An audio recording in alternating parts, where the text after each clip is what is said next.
for gunshots shattered the silence of a Valentine's Day morning. Behind a locked bathroom door, a young woman lay dying in a pool of blood. The man who pulled the trigger, a global icon, a hero to millions, the fastest man on no legs, who claimed he thought he was killing an intruder. But was Oscar Pistorius a broken man defending his home, or a cold-blooded killer who executed his girlfriend in a fit of rage? Tonight, we uncover the chilling truth behind one of the most shocking crimes that shattered the sporting world forever. Welcome to Crime Headquarters. Many of you turn to these stories to unwind, to drift off into the night, but tonight, you're in for a very scary, very tragic one. So, get cozy, whether you're in bed or somewhere comfortable, and let go of the day. Before you let your mind drift, take a moment to subscribe, like, share, and comment. We'd love to hear your thoughts. Now, take a deep breath, relax, and prepare yourself. The moonlight cast eerie shadows across the sprawling Silver Woods estate in Pretoria, South Africa. Behind towering security walls and electric fences lay what should have been a sanctuary for the man the world knew as the Blade Runner. But on that Valentine's Eve in 2013, paradise was about to become a killing ground. Oscar Leonard Carl Pistorius had defied every odd life threw at him. Born without fibulae, the bones that run from knee to ankle, his legs were amputated below the knee when he was just 11 months old. But from this devastating beginning rose a phoenix of unprecedented determination. The carbon fiber blades that replaced his missing limbs didn't just carry him. They launched him into legend. By 2012, Pistorius had shattered every barrier imaginable. He wasn't just dominating Paralympic competitions. He was the first double amputee to compete alongside able-bodied athletes in the Olympics. 400 meters in 45.44 seconds. Records tumbling, crowds roaring, the world watching in awe as this South African warrior proved that human spirit could triumph over any physical limitation. But behind the gleaming medals and thunderous applause, darkness was creeping into the Golden Boy's world like poison through his veins. The estate where Pistorius lived was a fortress of fear disguised as luxury. South Africa's crime statistics read like a horror novel, one of the highest murder rates on Earth, where home invasions weren't rare occurrences but daily nightmares. Every resident of Silver Woods knew the drill. Multiple security systems, panic buttons, loaded weapons within arm's reach. Trust no sound in the night. Shoot first, ask questions later. This toxic cocktail of paranoia and violence had twisted something fundamental in Pistorius' psyche. Friends whispered about his explosive temper, his obsession with guns, his hair-trigger reactions to the slightest provocation. The man who ran like lightning moved through his personal life like a storm cloud ready to unleash devastation. Then came Riva Rebecca Steenkamp, a vision of beauty and brilliance who seemed destined to either save Oscar Pistorius or become his final victim. Riva wasn't just another pretty face in the South African modeling world. At 29, she possessed a law degree, razor-sharp intelligence, and dreams that stretched far beyond magazine covers. Her blonde hair caught light like spun gold. Her smile could illuminate the darkest room, and her compassionate heart had made her a passionate advocate against domestic violence. The cruel irony would later haunt everyone who knew her. Their relationship had been a whirlwind romance that burned with dangerous intensity. They'd met in November 2012 at a racing event, two beautiful people drawn together like moths to each other's flames. Within months, they were inseparable. Their passionate affair splashed across tabloids and social media. But those closest to them noticed troubling signs beneath the glamorous surface. Pistorius was possessive, controlling, volatile. He'd fly into rages over the smallest perceived slights. He'd publicly humiliate Riva, then shower her with expensive gifts and desperate apologies. The pattern was textbook, the cycle that traps so many victims in relationships that turn deadly. February 13, 2013, began like countless other evenings at the Silver Woods estate. Pistorius and Riva had spent a quiet night together, watching television, sharing what should have been romantic moments on the eve of Valentine's Day. Security cameras captured them arriving at the gated community, two figures seemingly comfortable in each other's company, unaware that they had less than 8 hours left together. As midnight approached and February 14th dawned, the couple retired to Pistorius's bedroom. The house was secured, alarms set, the outside world locked away behind layers of steel and surveillance. Inside the master bedroom, two people lay in bed, one who would never see another sunrise, and one whose life would be destroyed by the choices he was about to make. The temperature that night was perfect, 20 degrees Celsius, with a gentle breeze rustling through the acacia trees surrounding the property. The kind of night that should have been filled with whispered endearments and lovers' promises. Instead, it would be remembered for screams that echoed through the darkness and gunshots that shattered more than just silence. Neighbors later testified about hearing raised voices from the Pistorius house around 1 a.m. Angry shouts, a woman's voice, high and distressed. But in a community where domestic disputes were often ignored for the sake of privacy, no one intervened. No one called police. The sounds died away, replaced by an ominous quiet that seemed to press down on the entire neighborhood like a suffocating blanket. Inside the house, something was building toward explosion. Whether it was an argument about another woman, jealousy over Riva's independence, or simply the final snap of a man whose rage had been simmering too long, no one would ever know for certain. But in the early hours of Valentine's Day morning, Oscar Pistorius would make a choice that would transform him from inspiration to monster in the space of 4 heartbeats. The stage was set for a tragedy that would shock the world and expose the rotting core beneath South Africa's sporting hero. The Blade Runner, who had spent his life defying gravity and expectations, was about to fall farther and harder than anyone could have imagined. And Riva Steenkamp, the brilliant young woman who dreamed of making the world a better place, had unknowingly spent her final evening on Earth in the arms of her killer. The clock was ticking toward the most infamous Valentine's Day in South African history, 3:17 a.m. The digital clock on Oscar Pistorius's nightstand glowed like a malevolent eye in the darkness of his bedroom. What happened in the next few minutes would be debated in courtrooms, analyzed by forensic experts, and argued over by millions around the world. But one thing was certain: by 3:20 a.m., Riva Steenkamp would be dead, and Oscar Pistorius would have blood on his hands that no amount of denial could ever wash away. The official story Pistorius would later tell painted him as a terrified man, awakened by sounds in his bathroom. Without his prosthetic legs, he claimed he felt vulnerable, helpless. In his version of events, he grabbed his 9mm pistol and approached the locked bathroom door on his stumps, calling out for Riva to phone the police. He heard movement inside the small cubicle and, believing an intruder was trapped inside, fired 4 shots through the wooden door. But the forensic evidence would tell a different, far more sinister story. The ballistics analysis revealed a pattern of shots that spoke of deliberation, not panic. The first bullet struck Riva in the hip, sending her crashing to the floor. The second missed, embedding itself in the wall. The third shot was the kill shot, a hollow-point bullet that tore through her arm and into her head, causing catastrophic brain injury. The fourth shot hit her in the hip again as she lay dying. The trajectory of the bullets, the spacing between shots, the forensic reconstruction, all pointed to a man who aimed carefully, deliberately, with deadly intent. This wasn't the panicked firing of a scared homeowner. This was execution. Dr. Gert Saman, the forensic pathologist who performed the autopsy, painted a horrific picture of Riva's final moments.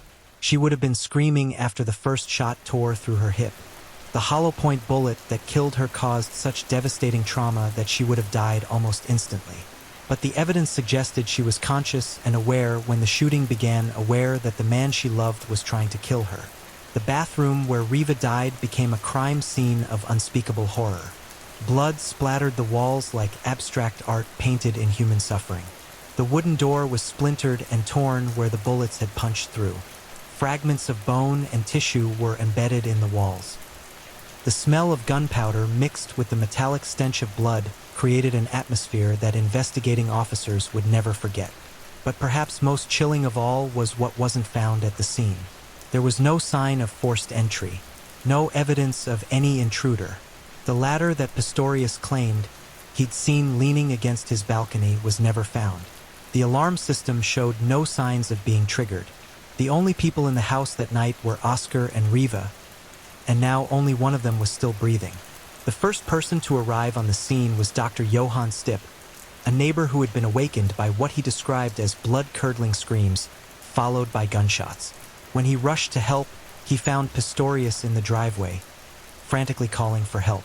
But Stipp noticed something that would later prove crucial. Pistorius was already wearing his prosthetic legs. How could a man who claimed to have shot in panic while on his stumps have had time to attach his legs before calling for help? Pistorius's call to emergency services at 3:20 a.m. was a masterclass in performance art. His voice cracked with what sounded like genuine anguish as he begged for help. "I need an ambulance. I shot my girlfriend. I thought she was a burglar. Please, please help me." But even in his apparent distress, investigators noticed calculated elements. He was already constructing his defense narrative. Security manager Johann Stander arrived within minutes, followed by Pistorius's brother Carl and sister Amy.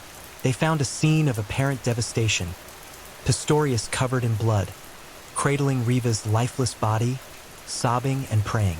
To observers, it looked like a man destroyed by a terrible accident.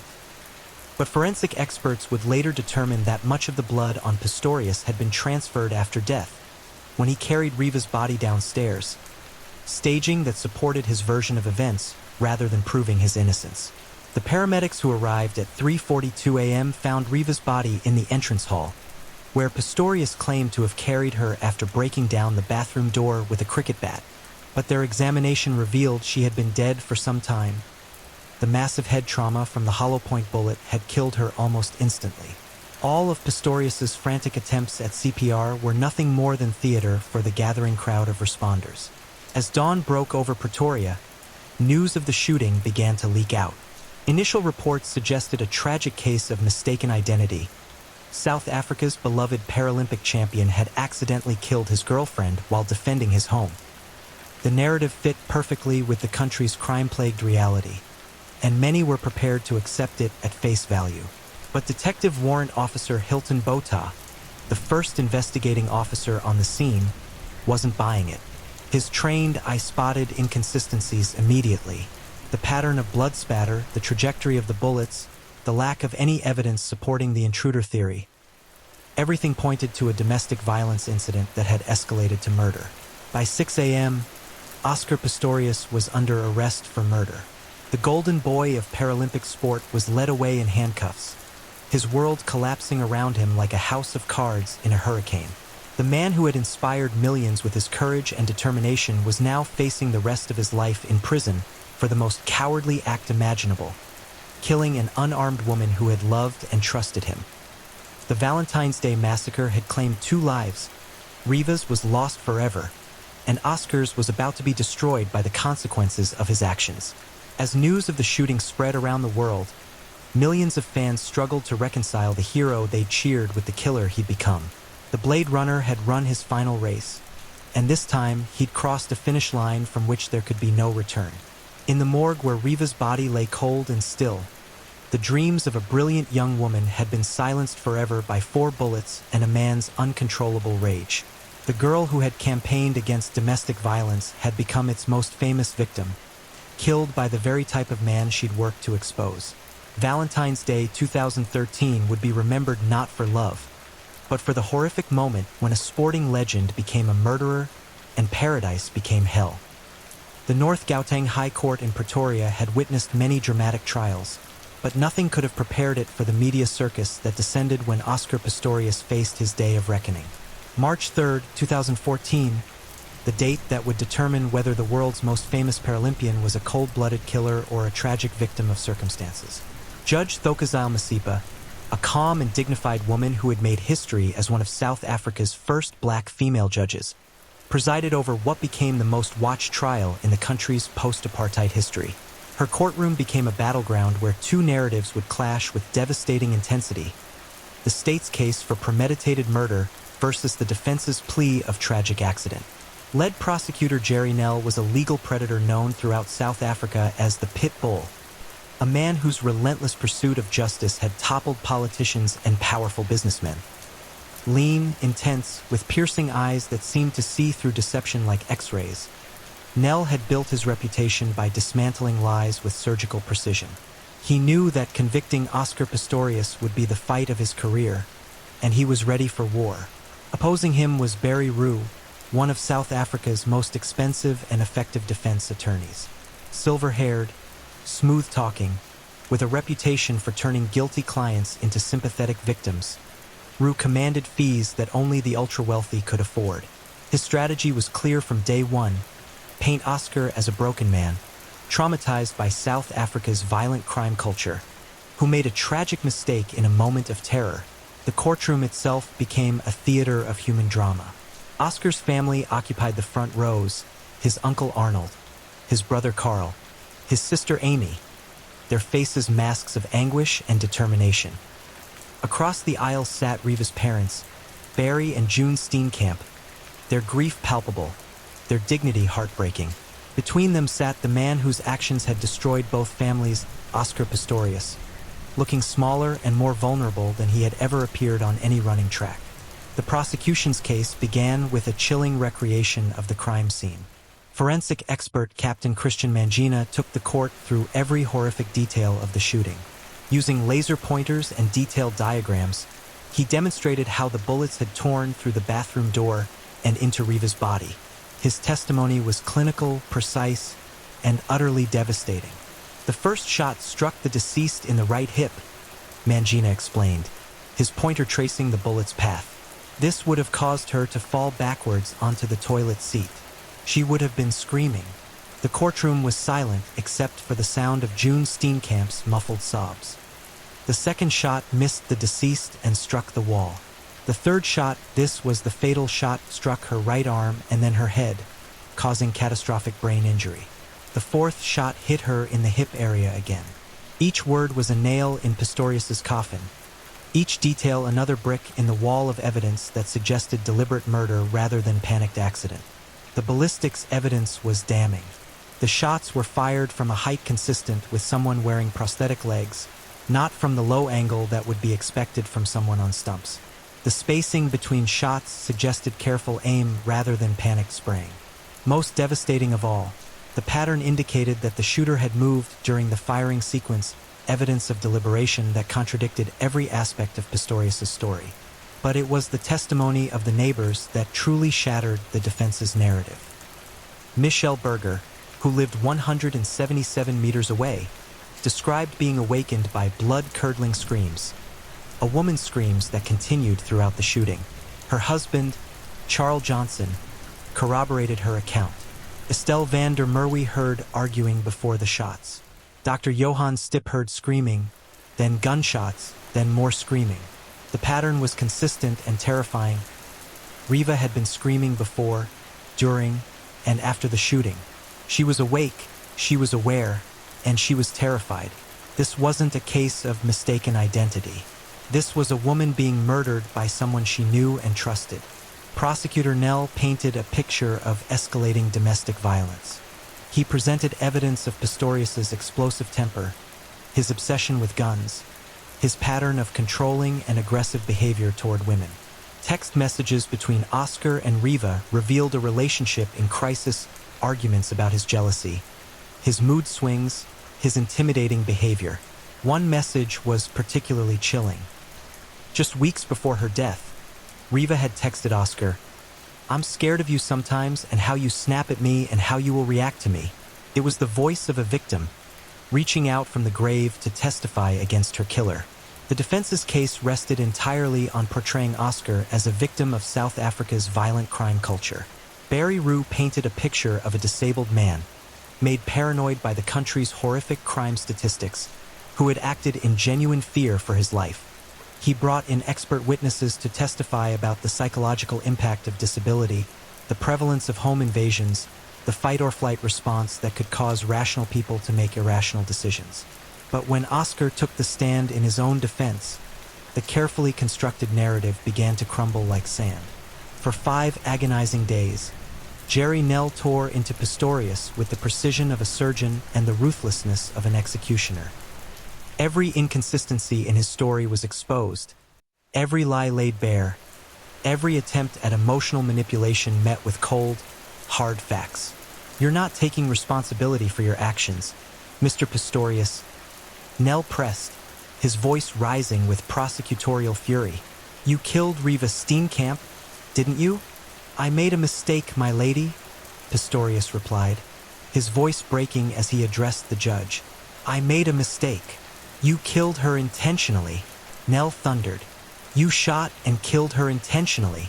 The courtroom was electric with tension as Oscar broke down completely, vomiting into a bucket, sobbing uncontrollably, his entire body shaking with what appeared to be genuine remorse. But Nell wasn't finished. He systematically destroyed every aspect of Pistorius' story, from the timeline of events to the physical evidence, from the witness testimony to the defendant's own contradictory statements.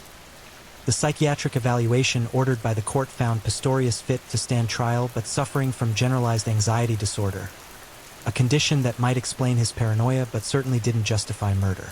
The report was another blow to the defense's strategy of painting Oscar as mentally incapacitated. As the trial dragged on through months of testimony, evidence, and legal arguments, the weight of the case began to crush everyone involved. Oscar's family watched their golden boy exposed as a killer. Riva's parents endured the endless rehashing of their daughter's final moments. The judge struggled with a decision that would define her career and possibly determine whether justice still existed in South Africa. The world watched and waited as the prosecution and defense prepared for final arguments. Nell had built a case that seemed unshakable: physical evidence, witness testimony, character evidence, all pointing to premeditated murder.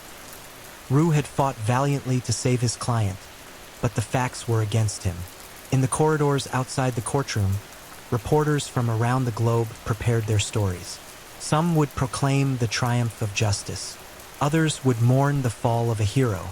But all would agree on one thing: the trial of Oscar Pistorius had revealed the dark heart of a man the world had once worshipped, and the tragic fate of a woman whose only crime was loving the wrong person.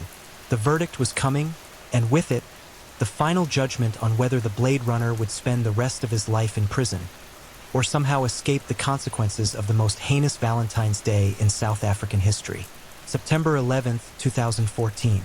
The date burned itself into South African legal history as Judge Thokozile Masipa prepared to deliver the most anticipated verdict in the country's post-apartheid era.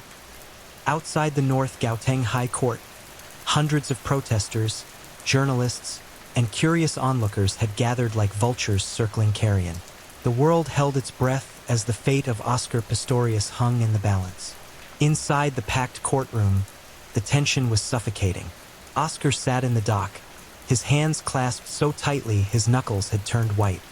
His family occupied their familiar seats, their faces masks of desperate hope and barely contained terror. Across the aisle, Barry and June Steenkamp maintained their dignified silence, their presence a constant reminder of the daughter they would never hold again. Judge Masipa's voice cut through the silence like a blade, methodical, precise, devastating in its clinical analysis of the evidence. She systematically dismantled the prosecution's case for premeditated murder, finding that the state had failed to prove beyond reasonable doubt that Pistorius had planned to kill Riva. The courtroom stirred with murmurs of disbelief. Was the golden boy about to escape the ultimate punishment? But then came the twist that would seal his fate. While rejecting premeditated murder, Judge Masipa found Pistorius guilty of culpable homicide, South Africa's equivalent to manslaughter. Her reasoning was devastating. Regardless of whether he intended to kill Riva specifically, he had fired a deadly weapon at a door knowing someone was behind it. His actions were reckless, negligent, and criminally responsible for Riva's death. The accused cannot escape criminal liability, Judge Masipa declared, her words falling like hammer blows. A reasonable person would have foreseen the possibility that whoever was behind the door might be killed by the shots, and would have taken steps to avoid such a consequence. The verdict sent shockwaves around the world. Legal experts debated whether justice had been served. Pistorius' supporters claimed vindication. He wasn't a premeditated killer, just a man who made a terrible mistake. But Riva's family and women's rights advocates were outraged. In their eyes, a man had killed his girlfriend and received what amounted to a slap on the wrist. On October 21, 2014, Judge Masipa delivered Pistorius' sentence. 5 years in prison, with the possibility of house arrest after serving just 10 months. The courtroom erupted in chaos as the verdict sank in. Riva's parents sat in stunned silence. Their daughter's life was worth just 5 years? Oscar's family wept with relief. It could have been life imprisonment. But the story was far from over. As Pistorius was led away to begin his sentence at Pretoria Central Prison's hospital wing, a facility reserved for high-profile or vulnerable inmates, the wheels of appeal were already in motion. Prison was not kind to the fallen hero. Gone were the adoring crowds, the endorsement deals worth millions, the global acclaim. In their place was a cramped cell, the constant threat of violence from other inmates, and the suffocating reality of his actions. Fellow prisoners who had once cheered his Olympic performances now saw him as just another killer, no different from the murderers and rapists who populated South Africa's overcrowded correctional facilities. The psychological impact was devastating. Pistorius, once supremely confident and physically powerful, became a shadow of his former self. He lost weight, suffered panic attacks, and struggled with depression so severe that he required constant psychiatric monitoring. The man who had conquered the world's greatest sporting arenas was conquered by a 7 by 10-foot cell. Meanwhile, the state was preparing its appeal, convinced that justice had been perverted by the lenient sentence.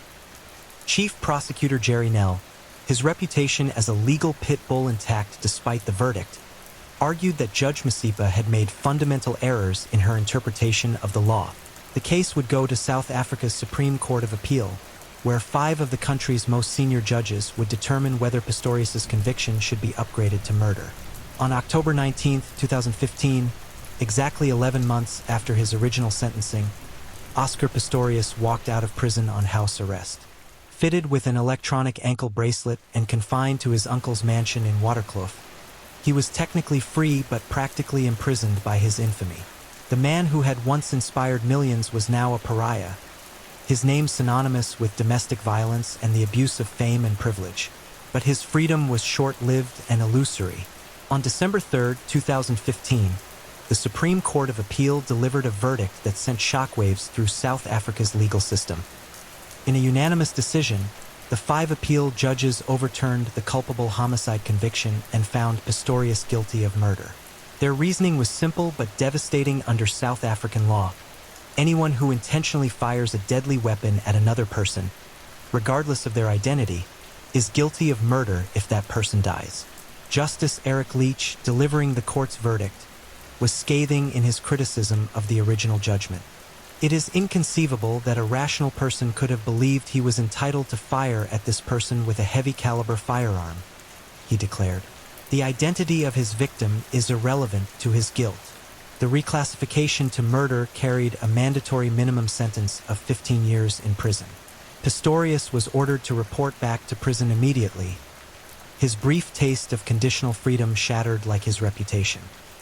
On July 6, 2016, Judge Masipa, the same judge who had originally sentenced him to 5 years, was forced to resentence Pistorius for murder. In a dramatic hearing, she sentenced him to 6 years in prison, significantly less than the prescribed minimum of 15 years. Her reasoning cited substantial and compelling circumstances, including Pistorius' disability, his show of remorse, and the time he had already served. But once again, the state wasn't satisfied. In another appeal, they argued that 6 years was shockingly inappropriate for such a serious crime. On November 24, 2017, the Supreme Court of Appeal increased Pistorius' sentence to 13 years and 5 months, finally, what many considered appropriate punishment for taking a life. The man who had once soared above all obstacles had crashed to earth with devastating finality. His multimillion-dollar fortune was consumed by legal fees and civil settlements. His endorsement deals evaporated. His records were stripped from websites and record books. The inspirational posters that had once adorned children's bedroom walls were replaced by mugshots and crime scene photos. For Riva's parents, the legal victory was hollow. No sentence could bring back their beloved daughter, No justice could heal the wound of her loss. June Steenkamp, speaking after the final sentencing, captured the tragedy with heartbreaking simplicity. We always knew that Oscar was guilty of murdering our daughter. Justice has been done, but it doesn't bring Riva back. Today, Oscar Pistorius sits in a Tarajevo Correctional Center, eligible for parole in 2029.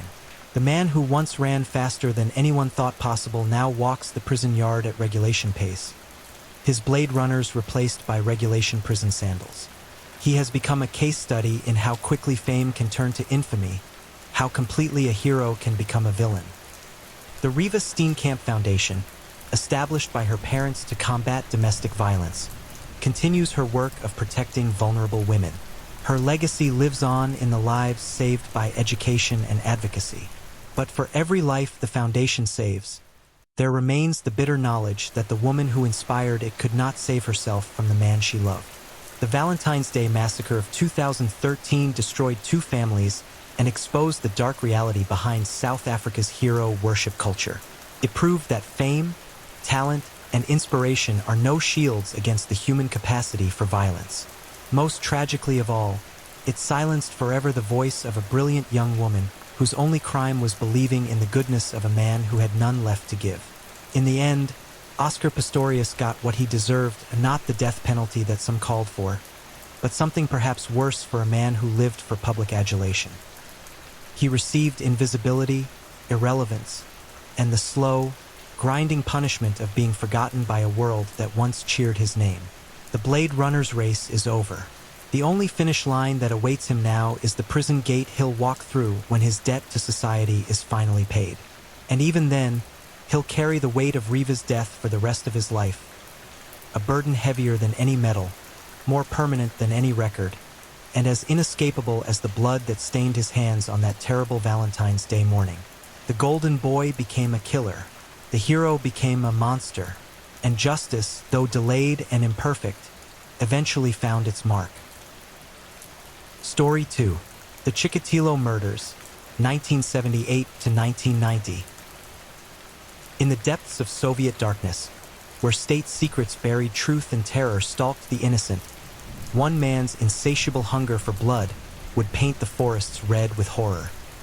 For 12 long years, from 1978 to 1990, a predator moved like a shadow through train stations and woodland paths, luring children and women to their doom with the practiced ease of a spider spinning its web. This is the chilling tale of Andrei Chikatilo, the butcher of Rostov, whose reign of terror would claim at least 52 lives and expose the horrifying vulnerability of a system that refused to acknowledge its monsters. Brace yourself for a journey into the mind of pure evil, where every scream echoed unheard, and every victim became another trophy in hell's most twisted collection. The Ukrainian countryside in 1936 was a graveyard of broken dreams and shattered lives. Stalin's brutal policies had carved scars so deep across the land that even the earth seemed to weep.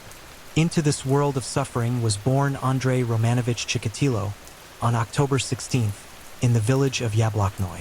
From his very first breath, darkness seemed to cling to him like a second skin. His childhood was a masterpiece of horror painted in shades of hunger, humiliation, and twisted family secrets. The boy grew up haunted by whispers of his older brother Stepan, who had allegedly been kidnapped and cannibalized by starving neighbors during the devastating famine of 1932 to 1933. Whether this macabre tale was truth or fiction mattered little. It burrowed into young Andrei's psyche like a parasite, feeding on his developing consciousness until reality and nightmare became indistinguishable. The Chikatilo household reeked of dysfunction and despair. His father, Roman, was a broken man who had been captured by German forces during World War II, a shame that branded the entire family as traitors in Soviet society. His mother, Anna, was a woman whose love had curdled into bitter resentment, her affection poisoned by the constant struggle for survival. She would beat young Andrei mercilessly, her hands striking with the fury of a woman who had watched too many dreams die. But it was not just physical violence that shaped the monster within. Andrei's body betrayed him from birth. Born with hydrocephalus, his skull swollen with fluid, he suffered from severe myopia that made the world appear as a blur of threatening shadows. Worse still, he was cursed with a condition that would haunt him throughout his life. He was impotent, unable to perform sexually in any normal way. This biological cruel joke would later manifest in the most horrifying manner imaginable. School became another theater of torture for the awkward, bespectacled boy. His classmates sensed his weakness like sharks scenting blood in the water. They mocked his thick glasses, his stammering speech, his inability to defend himself. Each taunt, each cruel laugh, each humiliating moment carved deeper wounds into his already fractured psyche. The boy who should have been learning mathematics and literature was instead receiving his education in hatred, resentment, and the intoxicating power that came from causing others to suffer. As he grew into adolescence, Andrei's sexual development became a source of profound shame and twisted experimentation. Unable to achieve normal sexual satisfaction, he began to associate violence with arousal, pain with pleasure. In the dark corners of his mind, fantasies began to bloom like poisonous flowers. Violent, bloody scenarios where he held complete power over helpless victims. These weren't mere teenage thoughts. They were blueprints for atrocity, detailed plans that his mind rehearsed with increasing frequency and intensity. His family life continued to disintegrate like a house built on quicksand. His father's drinking grew worse, his mother's beatings more vicious, and young Andrei retreated further into his internal world of rage and sexual violence. He began to display the classic warning signs that would later be recognized as precursors to serial killing. Cruelty to animals, bedwetting well into his teens, and an obsession with fire. But in the Soviet Union of the 1950s, such psychological profiles didn't exist, or if they did, they were buried beneath layers of state denial and willful ignorance. After completing his military service, where he was subjected to even more humiliation and abuse, Chikatilo attempted to build what appeared to be a normal life. He married Feodosia Odnikiva in 1963, a union arranged by his younger sister that was more business transaction than love match. His wife, perhaps sensing the darkness within him, remained distant and afraid, but she bore him 2 children, Ludmila in 1965 and Yuri in 1969. These children would grow up in the shadow of their father's increasingly erratic behavior, witnesses to mood swings that could transform their mild-mannered father into a creature of terrifying rage in mere seconds. Chikatilo's professional life became a series of failures punctuated by moments of inappropriate behavior that should have served as warnings. He worked as a teacher, a position that gave him access to children and authority over the vulnerable. But even in this role, his twisted nature began to surface. Students complained of his inappropriate touching, his strange stares, his tendency to become overly excited during discussions of violence in literature or history. Parents whispered concerns, administrators shuffled him from school to school, but no one connected the dots that were already forming a pattern of predatory behavior. The pressure of maintaining his facade of normalcy while battling the demons within began to take its toll. Chikatilo's headaches became more frequent and severe, his mood swings more violent. His wife learned to recognize the warning signs, the way his eyes would glaze over with a look that seemed to peer into some hellish dimension, the way his hands would tremble with barely controlled rage, the way he would disappear for hours at a time without explanation. By the mid-1970s, the monster that had been growing in the darkness of Andrei Chikatilo's soul was nearly ready to emerge. The fantasy world he had constructed in his mind was no longer sufficient to contain his urges. He needed reality. He needed victims. He needed blood.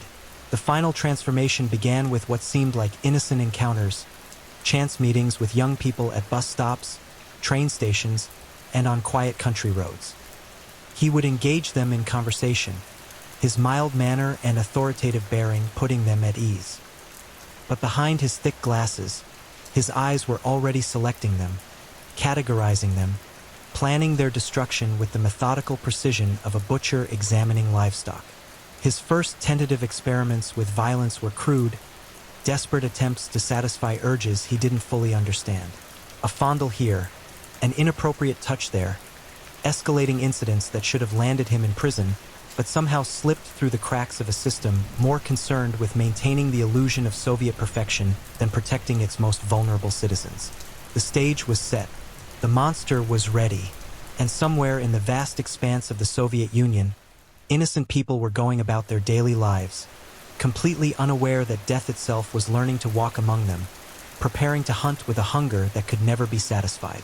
The year 1978 would mark the end of Andrei Chikatilo's internal struggle between his human facade and the beast within. Soon, the quiet school administrator would reveal himself as something far more terrifying than anyone could imagine. A predator whose appetite for suffering would earn him a place among history's most notorious monsters. The butcher of Rostov was about to claim his first victim, and the nightmare was just beginning. December 22nd, 1978. The date when hell opened its doors and allowed pure evil to walk the earth in the form of a mild-mannered Soviet bureaucrat. 9-year-old Lena Zakotnova should have been home preparing for the New Year celebrations, her mind filled with childish dreams of presents and festivities. Instead, she made the fatal mistake of trusting a soft-spoken man with thick glasses who promised to show her something interesting. Chikatilo had been prowling the industrial city of Shakhty like a predator studying its hunting grounds. The grimy, snow-covered streets provided the perfect backdrop for his debut as a killer. When he spotted little Lena walking alone near the Grushevka River, something inside him snapped like a taut wire finally reaching its breaking point. The transition from fantasy to reality happened in mere seconds. One moment he was Andrei the teacher. The next he was a creature driven by impulses so dark they seemed to emanate from the depths of hell itself. He lured the trusting child to an abandoned shed near the river, a decrepit structure that seemed to exist solely for harboring nightmares. What happened next would haunt investigators for decades to come. In that frozen, isolated shack, Chikatilo discovered the horrifying truth about himself, that sexual gratification came not through normal means, but through the act of inflicting unimaginable suffering on the innocent. The violence was explosive, primal, and utterly without mercy. As Lena's terrified screams echoed in the confined space, Chikatilo felt a rush unlike anything he had ever experienced. The sight of blood, the sound of agony, the complete power over another human being. It was intoxicating beyond description. When her struggles finally ceased and her small body lay broken and mutilated, he stood over her corpse feeling more alive than he had in his entire 42 years of existence. But the killing was only the beginning of his depravity. In a ritual that would become his horrific signature, Chikatilo began to mutilate the body with savage intensity. He carved into her flesh with deliberate precision, removing organs, inflicting wounds that served no purpose other than to satisfy his twisted compulsions. The shed became a charnel house, its walls painted with the blood of innocence. The discovery of Lena's body sent shockwaves through the community. The brutal nature of the crime, the extensive mutilation, the evidence of sexual violence, the almost ritualistic arrangement of the wounds, spoke of a killer unlike any the Soviet authorities had encountered. But in a system that insisted such monsters couldn't exist in their perfect socialist society, the investigation quickly became a study in bureaucratic incompetence and willful blindness. Amazingly, Chikatilo's luck held. A mentally disabled man named Alexander Kravchenko was arrested, tortured into confessing, and eventually executed for Lena's murder. The real killer watched from the shadows as an innocent man paid the ultimate price for his crimes, and the experience taught him a valuable lesson about the Soviet justice system's desperate need for quick solutions over actual justice. For 3 years, Chikatilo managed to contain his urges through sheer force of will, but the memory of that December night burned in his mind like a beacon calling him back to violence. He relocated to Rostov-on-Don, ostensibly for a new job as a supply clerk, but in reality seeking fresh hunting grounds where his face wasn't known and his reputation remained clean. The industrial city of Rostov, with its maze of factories, train stations, and anonymous crowds, proved to be the perfect environment for a predator.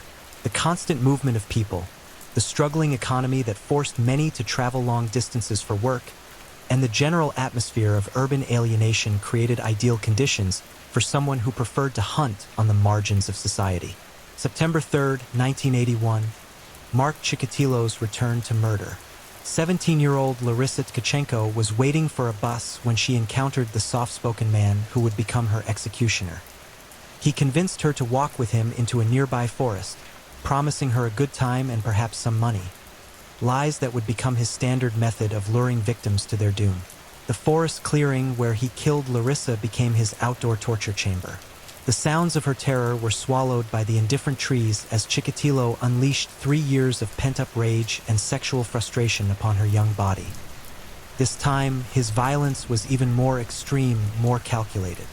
He had learned from his first kill, refined his technique, discovered new ways to prolong both his pleasure and his victim's agony. The mutilations he inflicted defied comprehension. He removed her sexual organs with the precision of a surgeon and the enthusiasm of a madman. He carved symbols into her flesh, bit chunks of skin from her body, and arranged her remains in a grotesque tableau that seemed designed to mock the very concept of human dignity. When forest workers discovered her body weeks later, hardened men who had seen their share of industrial accidents wept at the sight. But Chikatilo wasn't finished. The taste of blood had awakened something primal within him, something that demanded regular feeding. On June 12, 1982, he struck again. This time his victim was 13-year-old Luba Buryuk, a girl whose only crime was accepting a ride from a kind-looking man during a rainstorm. With each murder, Chikatilo's methodology became more sophisticated, his violence more extreme. He developed a pattern of behavior that would serve him well for years to come. Approach victims at transportation hubs, gain their trust through his mild demeanor and apparent authority, lure them to isolated locations, and then unleash hell upon them with a fury that seemed to grow stronger with each killing. The years 1982 and 1983 became a blur of blood and brutality. Oleg Podziviv, a 9-year-old boy, had his eyes stabbed out before being disemboweled. 13-year-old Alya Stalmakanok was found with over 50 stab wounds covering her small body. 15-year-old Igor Gudkov's corpse was so mutilated that investigators initially thought animals had been feeding on it. Each crime scene told the same horrifying story. A predator who was not content with simply killing, but who seemed driven to inflict maximum suffering on his victims. The wounds weren't random acts of violence, but carefully planned mutilations designed to prolong agony and satisfy twisted sexual urges that normal minds couldn't comprehend. The Soviet authorities found themselves facing a crisis that challenged their entire worldview. Serial killers weren't supposed to exist in their perfect socialist state. Such aberrations were supposed to be products of decadent Western society. As the body count mounted and the crimes became increasingly savage, officials struggled to maintain their narrative while desperately trying to catch a killer who seemed to vanish into thin air after each attack. Chikatilo's ability to blend back into normal society after his killing sprees was perhaps his most terrifying characteristic. Co-workers described him as quiet and reliable. Neighbors saw him as a devoted family man, and his children never suspected that the man who helped them with homework was the same creature who spent his free time stalking human prey through forests and abandoned buildings. By 1984, the butcher of Rostov had claimed at least 15 lives, though investigators suspected the real number was much higher. Each victim had suffered unimaginable torment, their final moments filled with the kind of terror that haunts survivors and investigators alike. The monster was no longer an apprentice learning his craft. He had become a master of murder, a connoisseur of cruelty whose appetite for suffering seemed to grow larger with each feeding. The stage was set for an escalation that would transform Chikatilo from a regional nightmare into a national horror story, as his killing spree was about to enter its most prolific and terrifying phase. The summer of 1984 descended upon the Soviet Union like a plague of darkness, carrying with it a wave of terror that would make even the hardest investigators question their faith in humanity. Andrei Chikatilo had perfected his craft, transformed from a bumbling amateur into a precision instrument of death whose very existence seemed to mock every principle of civilized society. His hunting grounds had expanded beyond Rostov to encompass a vast network of railway stations, bus stops, and forgotten corners where society's most vulnerable gathered. Train stations became his preferred stalking grounds, anonymous spaces where travelers waited with tired eyes and distracted minds, where a soft-spoken man with an official bearing could approach without raising suspicion. The killer had evolved into something far more terrifying than a mere murderer. He had become a student of human vulnerability, a predator who could read desperation in a person's posture, loneliness in their eyes, and need in their hesitant movements. His victims weren't chosen randomly. They were selected with the calculating precision of a hunter who understood that the weak, the lost, and the forgotten made for the easiest prey. Dmitry Tashnikov was only 12 years old when Chikatilo's shadow fell across his path on July 19, 1984. The boy was traveling alone, returning from visiting relatives, when the kindly man with thick glasses offered to help him find his connection. The train station in Novoshakhtinsk was crowded and confusing, and Dmitry was grateful for the assistance. He followed his helper out of the station, past the industrial buildings, and into a secluded area where the screams of children couldn't be heard over the rumble of distant machinery. What Chikatilo did to Dmitry defied every concept of human decency. The boy's final moments were a symphony of agony orchestrated by a monster who had learned to extract maximum pleasure from minimal time. The mutilations were so extensive, so precisely cruel, that investigators would later describe the crime scene as resembling a ritual sacrifice more than a murder. The killer had removed the child's sexual organs, carved geometric patterns into his flesh, and positioned the body in a way that seemed to celebrate the act of destruction. But Dmitry was merely the first note in a crescendo of horror that would define the mid-1980s. On August 2nd, 16-year-old Natasha Golisovskaya made the fatal mistake of accepting a ride from a helpful stranger. On August 13th, 15-year-old Akmaral Saidaleva vanished from a bus stop, only to be found weeks later in a state that made hardened detectives physically ill. September brought the murders of 11-year-old Alexander Chepel and 10-year-old Alexei Voronko, both boys whose trust in adult authority became their death sentence. Each crime scene revealed new depths of Chikatilo's depravity. He had begun to experiment with different forms of mutilation, different methods of prolonging his victims' suffering. He would bite off pieces of his victims' bodies while they were still alive, savoring their screams as much as their flesh. He developed a particular obsession with removing and consuming certain organs, as if trying to literally absorb some essential quality from his victims. The investigative task force, led by the determined Major Mikhail Fedosov, found themselves pursuing a ghost who seemed to anticipate their every move. Chikatilo's knowledge of police procedures, gained through his connections in local government, allowed him to stay one step ahead of the investigation. When surveillance increased at one location, he would simply shift his activities to another region. When one method of approach became risky, he would adapt his technique with the fluid cunning of a true predator.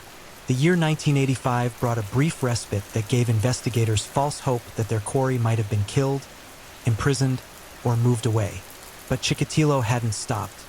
He had simply learned to space his killings more carefully, to vary his methods, to cover his tracks with increasing sophistication.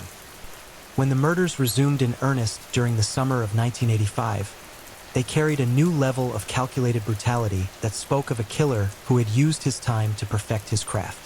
18-year-old Natalia Poklostova disappeared on July 19, 1985, becoming another entry in Chikatilo's ever-growing ledger of death.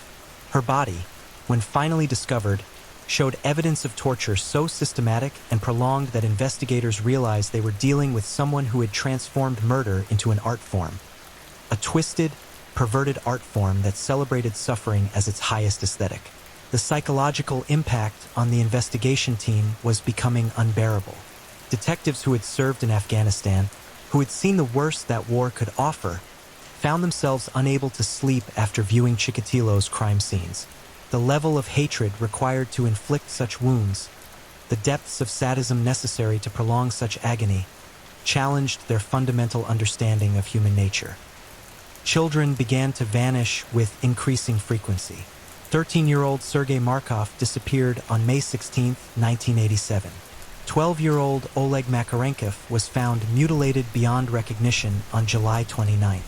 Each new victim seemed younger than the last, as if Chikatilo's appetite for innocence was growing more desperate and more depraved with each feeding. The killer's methodology had evolved into a horrifying routine that he executed with mechanical precision. He would approach his victims with practiced ease, his mild manner and official bearing disarming their natural caution. He had perfected the art of reading people, identifying those who were lost, confused, or desperate for help. A kind word, an offer of assistance, a promise of food or money. These simple lies became death sentences for dozens of innocent souls. His preferred killing grounds were isolated forest clearings, abandoned buildings, and remote areas where the sounds of struggle couldn't reach potential rescuers. He would toy with his victims like a cat playing with wounded prey, prolonging their terror as long as possible before delivering the final, merciful blow. The mutilations that followed were no longer random acts of violence, but carefully choreographed rituals designed to satisfy his increasingly complex psychological needs. By 1988, the body count had reached staggering proportions.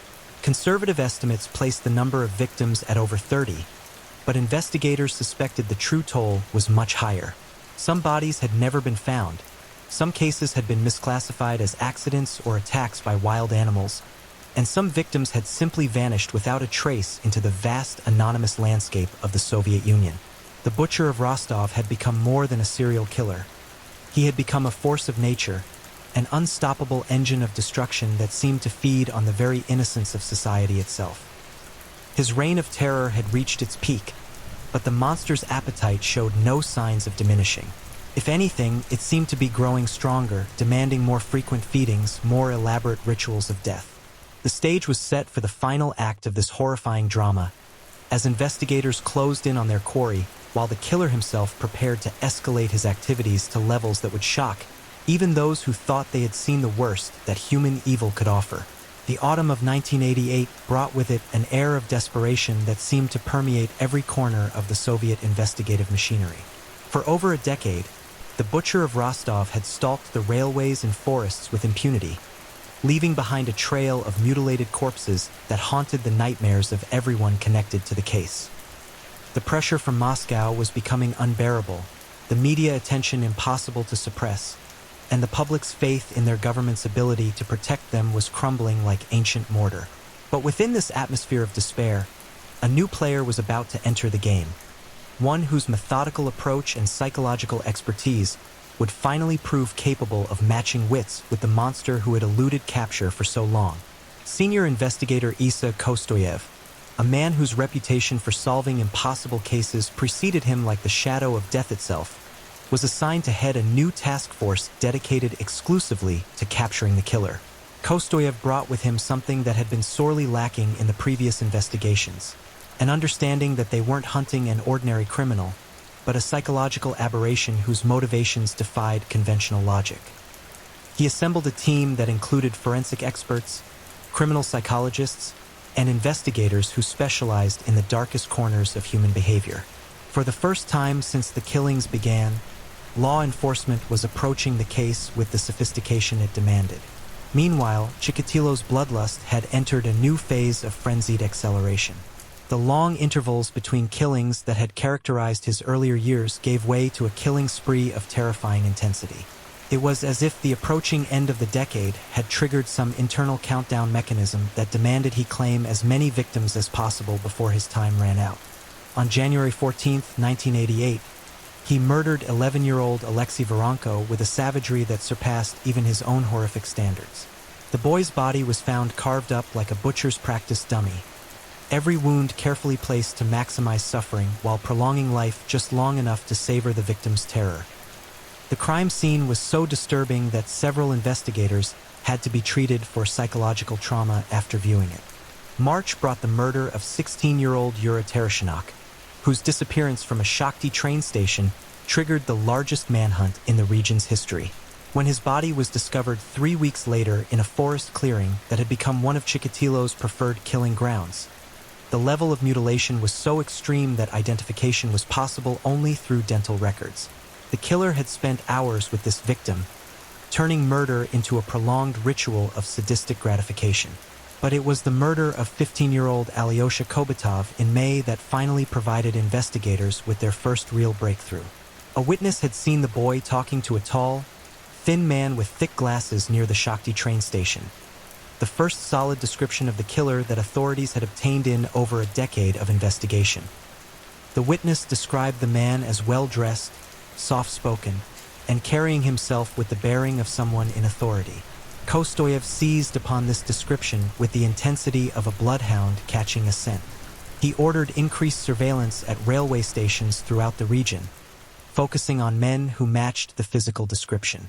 For the first time since the killing spree began, law enforcement was actively hunting their quarry rather than simply reacting to his crimes. The killer, perhaps sensing the increased attention, attempted to throw investigators off his trail by expanding his hunting grounds even further. He struck in Krasny Sulin, then in Bataysk, then in Novocherkassk, each murder more brutal than the last. But his attempts at geographic diversification only served to confirm what Kostoyev had already suspected. They were dealing with someone who had access to transportation and was familiar with the railway system throughout the region. On July 14, 1989, Chikatilo claimed what would prove to be one of his most significant victims, 16-year-old Alexei Kobatov. The boy was traveling alone when he encountered the mild-mannered man who promised to help him find his connection.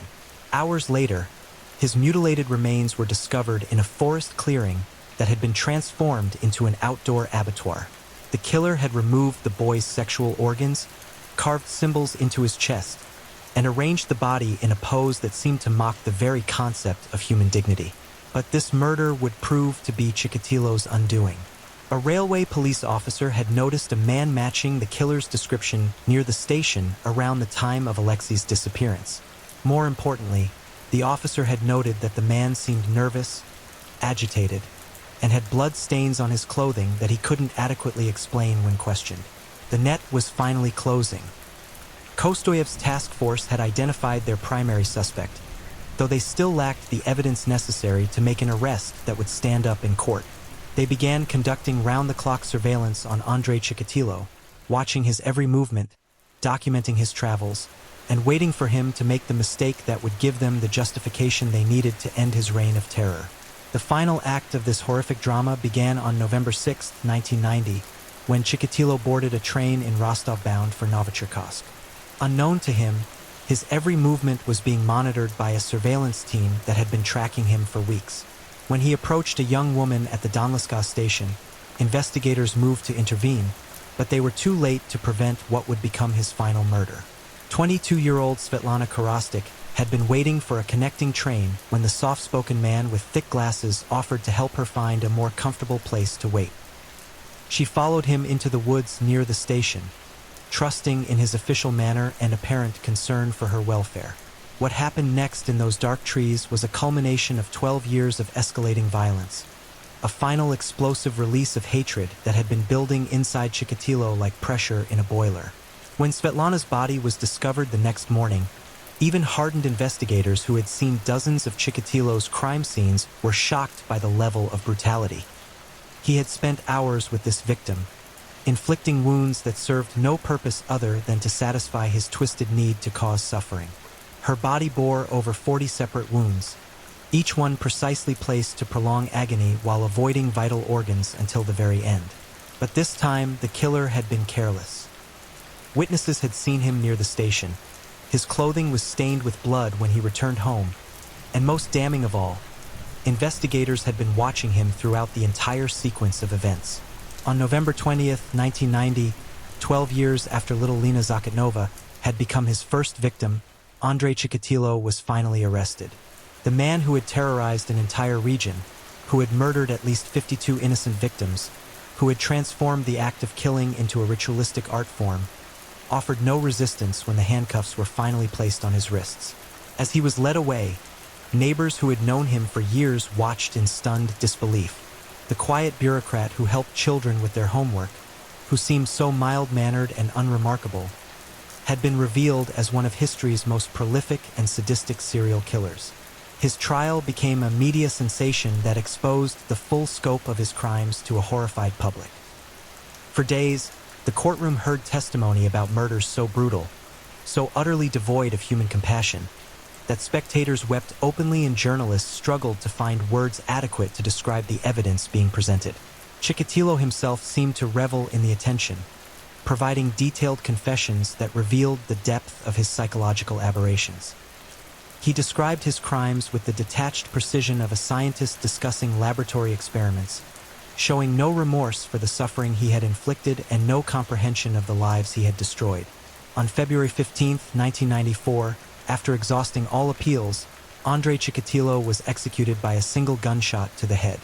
The butcher of Rostov was finally dead, but the scars he had left on Russian society would endure for generations. His victims, children and young adults whose only crime had been trusting a man who seemed kind and helpful, were finally avenged, but their families would carry the wounds of his crimes for the rest of their lives. The nightmare was over, but its echoes would reverberate through the collective consciousness of a nation that had learned the terrible truth about the monsters that can hide behind the most ordinary faces. In the end, Andrei Chikatilo had achieved a form of immortality, but it was the immortality of evil, a cautionary tale about the depths of depravity that human beings are capable of reaching when every moral constraint is stripped away and the beast within is allowed to run free. The forests of Rostov were finally safe, but the memory of what had stalked through them during those 12 years of terror would never be forgotten. The butcher was dead, but the horror he had unleashed would live on in the nightmares of survivors and the textbooks of criminal psychologists, a permanent reminder that sometimes the greatest monsters are those who walk among us unnoticed, wearing the masks of ordinary men. Story 3. The Murder of James Bulger. In the cold, unforgiving streets of Liverpool, a 2-year-old boy's innocent laughter would be silenced forever. On February 12, 1993, James Bulger, a toddler full of life, was abducted by 2 children barely old enough to understand the consequences of their actions. The horror that followed would not only shock the United Kingdom but the world, as the perpetrators, Robert Thompson and John Venables, 2 10-year-old boys, staged one of the most brutal crimes ever committed by children. This is the haunting and chilling story of the murder of James Bulger. A story so disturbing that it shook the very foundation of what we thought we knew about innocence, cruelty, and the darkest corners of the human mind. It was a bright, crisp day in February 1993 when a mother, Denise Bulger, took her 2-year-old son James for a quick shopping trip to the New Strand Shopping Centre in Bootle, a district in Liverpool, England. Little did she know, this would be the last time she would see her son alive. The streets were bustling with everyday life. People were shopping, and children were playing in the streets, their laughter filling the air, blissfully unaware of the evil that was about to unfold. James and his mother walked through the mall, as she briefly left him in a secure area to fetch a few items. She turned back to find him gone. Panic struck as she called out for him, but the area was eerily silent. She searched frantically, the pulse of desperation beating in her chest. James was only 2, still so young, so innocent. How could he have disappeared so suddenly? In the midst of the panic, the cameras in the shopping center captured a chilling image. James, small and vulnerable, was led away by 2 boys, Robert Thompson and John Venables, who were just 10 years old. Their faces showed no emotion, no signs of remorse, and certainly no fear. They walked casually with the child, as if they were simply taking him on a harmless adventure. What happened next was beyond comprehension. Robert and John had abducted James, a child no older than them, without a second thought. The innocence of youth was shattered as they led him out of the shopping center, across the busy streets, and down toward a terrifying and desolate path. They didn't just walk with him, they led him to his death. The world would soon learn that the brutality of their crime was not an impulsive act. It was cold, calculated, and deeply disturbing. But in the moment, no one could have known the chilling truth behind those steps. Who were these boys, and why had they chosen James? These were questions that would haunt the world as it learned the unimaginable. As Robert and John led James further from the shopping center, the air grew heavier. Desperation began to settle in as the helpless child was pulled into a world he couldn't understand. The street signs that once pointed to safety now pointed toward a dark and twisted fate. James was terrified. He tried to run, but they grabbed him, each boy taking hold of an arm, dragging him toward a place no one should ever go. James cried out for his mother, for anyone to help him, but there was no one there to save him. In those moments, the streets of Liverpool became a haunting witness to a scene that would never be forgotten. The 2 boys, just 10 years old, had transformed from children into monsters. Their hearts, it seemed, were untouched by any sense of empathy or fear. They had become predators, and James was their prey. The two boys led James to a desolate railway track, a place far from the prying eyes of the world. The train station, long abandoned and forgotten, would be the site of unspeakable acts. What happened there was so horrific that even the most hardened detectives would later describe it as the work of the devil himself. The violence that unfolded in that isolated area was shocking in its brutality. The boys, fueled by an unholy rage, began their savage attack. They hit James repeatedly, each blow sending shockwaves of pain through the helpless child. He screamed, his voice trembling with the fear and agony he was experiencing. But the boys didn't stop. They began to torture him, their cruelty beyond anything a child should even be capable of imagining. James was beaten, his body thrown across the cold, unforgiving ground. It wasn't just a murder. It was a savage ritual that left James broken, unrecognizable, a victim of something far more monstrous than anyone could have ever imagined. The boys did not simply kill him. They dehumanized him, tortured him, and then abandoned him, as if he were nothing more than a piece of trash left to rot. Back at the shopping center, Denise was frantic. She had been searching for hours, her hope draining with every passing second. As the hours ticked by, her heart began to break.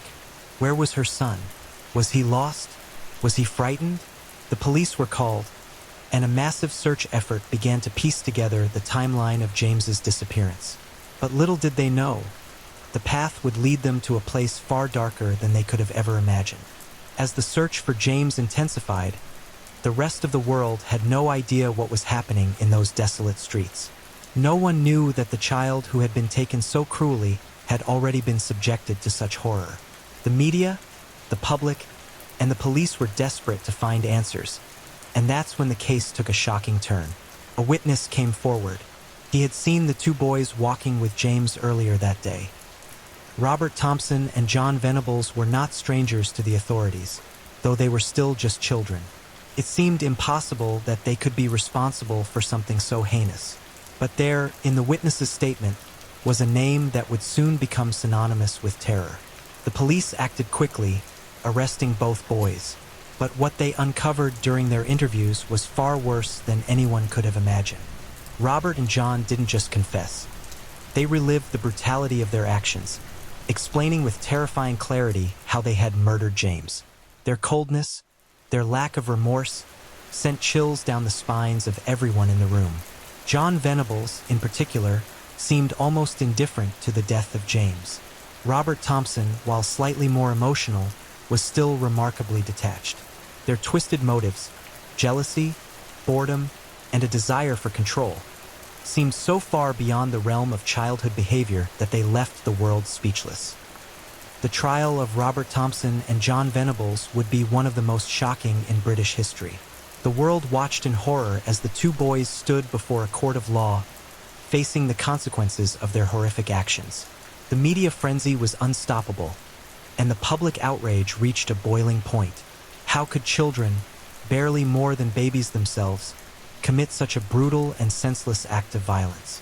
The trial exposed the chilling details of the crime, but it also raised uncomfortable questions about childhood innocence and how deeply the seeds of cruelty could take root in the minds of the young. Both boys were convicted of murder and sentenced to detention, but their sentence sparked fierce debates across the world. What is justice? Can a child be truly evil? The aftermath of the murder of James Bulger would be felt for generations.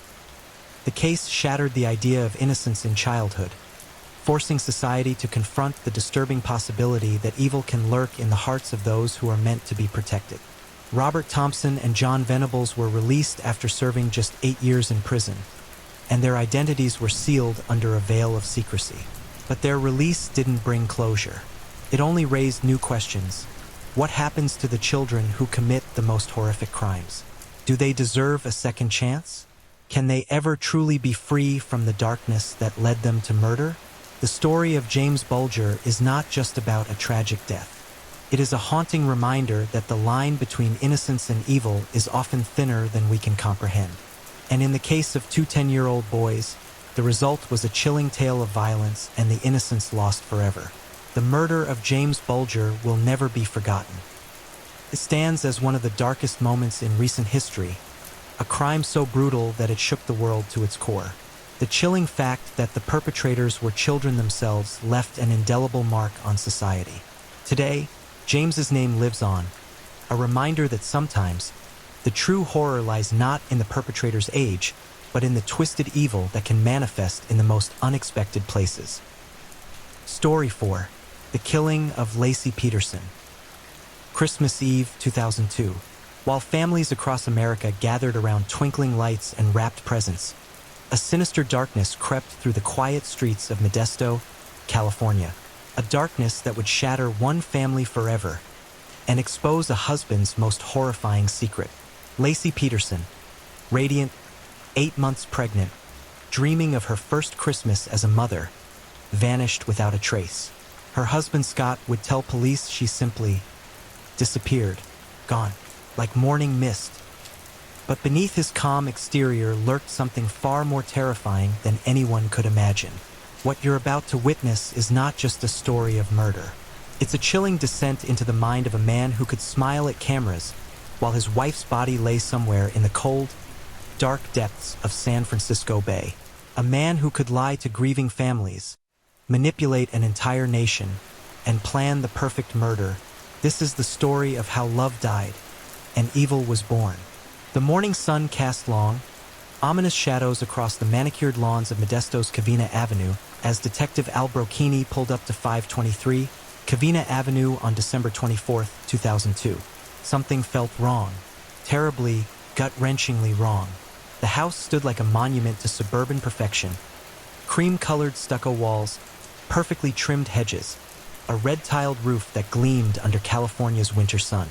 But perfection, as Brocchini had learned in his 23 years of police work, often concealed the most horrifying secrets. Inside that picture-perfect home, a story was unfolding that would haunt America for decades to come. A story that began not with violence, but with what appeared to be love.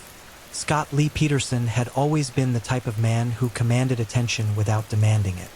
Tall, with piercing blue eyes and a smile that could charm the most skeptical of hearts, he possessed an almost magnetic quality that drew people into his orbit. Born on October 24, 1972, Scott grew up in a world of privilege and opportunity. The youngest son of Lee Peterson, a successful businessman, and Jackie Peterson, a devoted mother who would later defend her son with a ferocity that bordered on obsession. But beneath Scott's all-American exterior, something darker stirred. Something that would remain hidden for years, festering like an infected wound, growing more toxic with each passing day. Laci Denise Rocha entered Scott's life like sunshine breaking through storm clouds. Born on May 4, 1975, she was everything Scott appeared to be: vibrant, loving, full of life and dreams. Her dark hair framed a face that radiated warmth, and her infectious laughter could light up the darkest room. She had grown up in a close-knit family in Modesto, surrounded by love and stability, never imagining that the man who would capture her heart would one day be the architect of her destruction. They met at a cafe in 1994, when Laci was just 19 and Scott 22. It was, by all accounts, love at first sight. Scott was studying at Cal Poly San Luis Obispo, pursuing a degree in agricultural business, while Laci was working toward her degree in ornamental horticulture at the same university. They seemed perfectly matched, two beautiful, ambitious young people with bright futures ahead of them. But love, as Laci would tragically discover, can be the most dangerous illusion of all. Their courtship played out like a fairy tale, at least on the surface. Scott showered Laci with attention, gifts, and promises of a future together. He was attentive, romantic, everything a young woman could want in a boyfriend. Friends would later describe him as charming, funny, the kind of guy who could make anyone feel special. Laci's family embraced Scott with open arms. To them, he seemed like the perfect match for their beloved daughter, successful, handsome, and apparently devoted to Laci.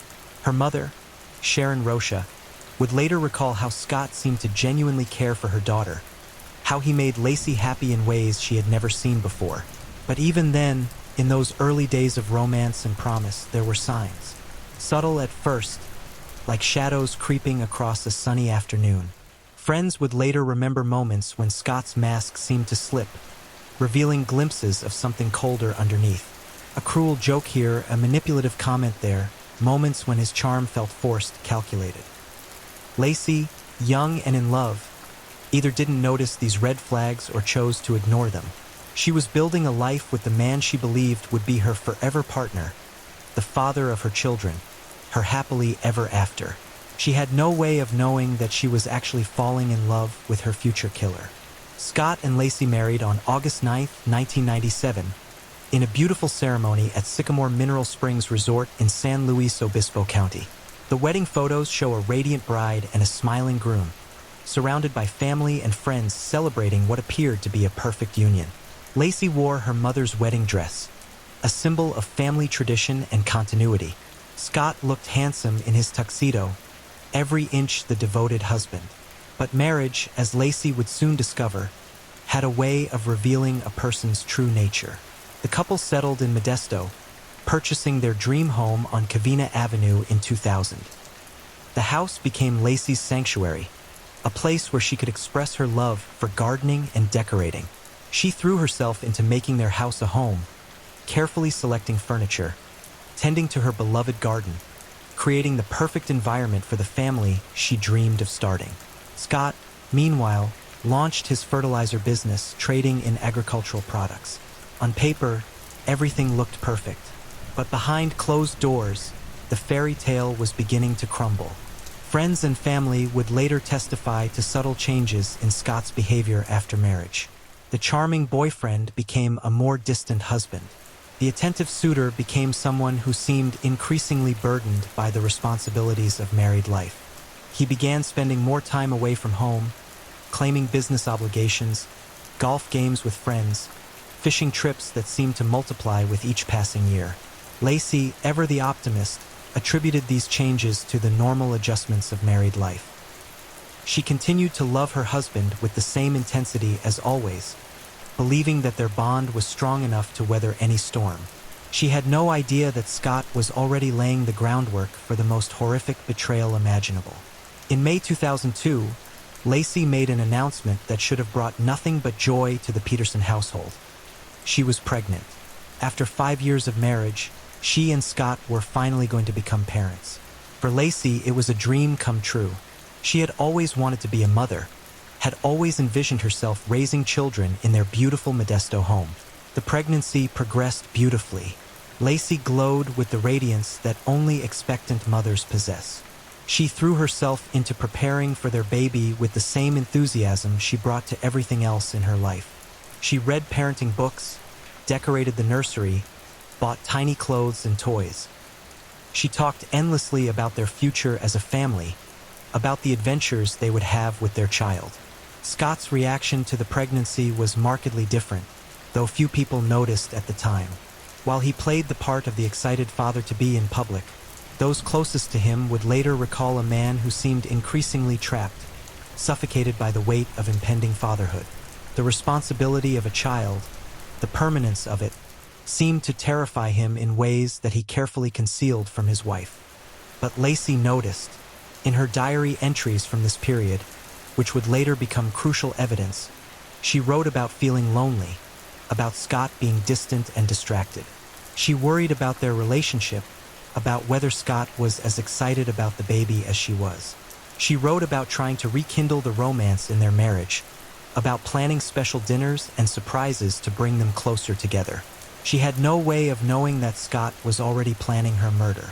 While Lacey was nurturing their growing child and dreaming of their future together, Scott was living a double life that would shock even seasoned investigators. On November 20th, 2002, just 1 month before Lacey's disappearance, Scott met Amber Fry at a work conference in Anaheim. Amber was everything that Lacey wasn't at that moment in her life.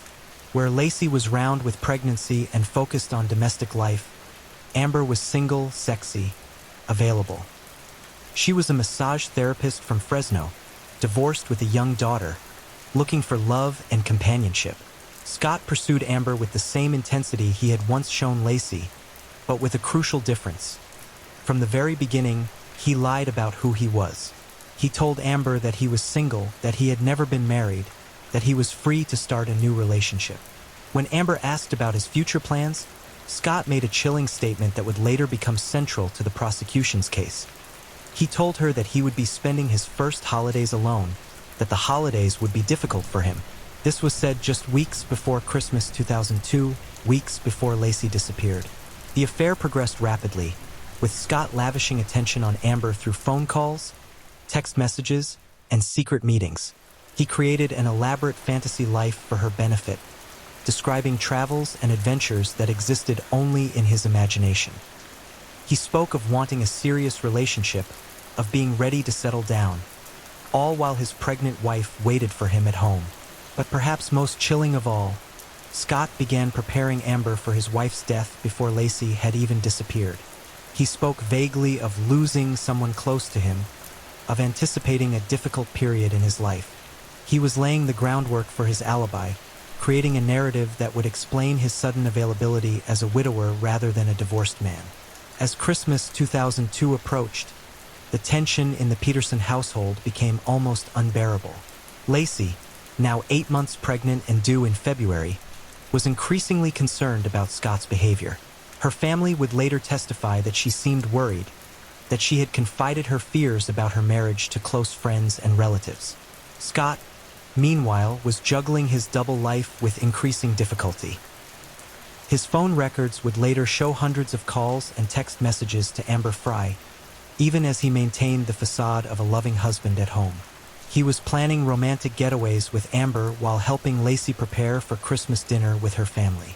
On December 23, 2002, Scott made what would prove to be a crucial purchase. He bought a 2-day fishing license for Berkeley Marina, despite never having fished there before and despite owning a boat that friends said he rarely used. This purchase, made just 1 day before Lacey's disappearance, would become a cornerstone of the prosecution's case against him. That same evening, Lacey spoke to her mother on the phone, discussing plans for Christmas Eve. She sounded tired but happy, excited about the holiday and the approaching birth of her son. She had already chosen a name, Connor. She talked about how the baby was moving, about feeling his tiny kicks and movements. She had no way of knowing that this would be the last conversation she would ever have with her mother. Scott, meanwhile, was putting the finishing touches on his plan. He loaded his boat with concrete anchors, prepared his fishing equipment, and made sure his alibi was airtight.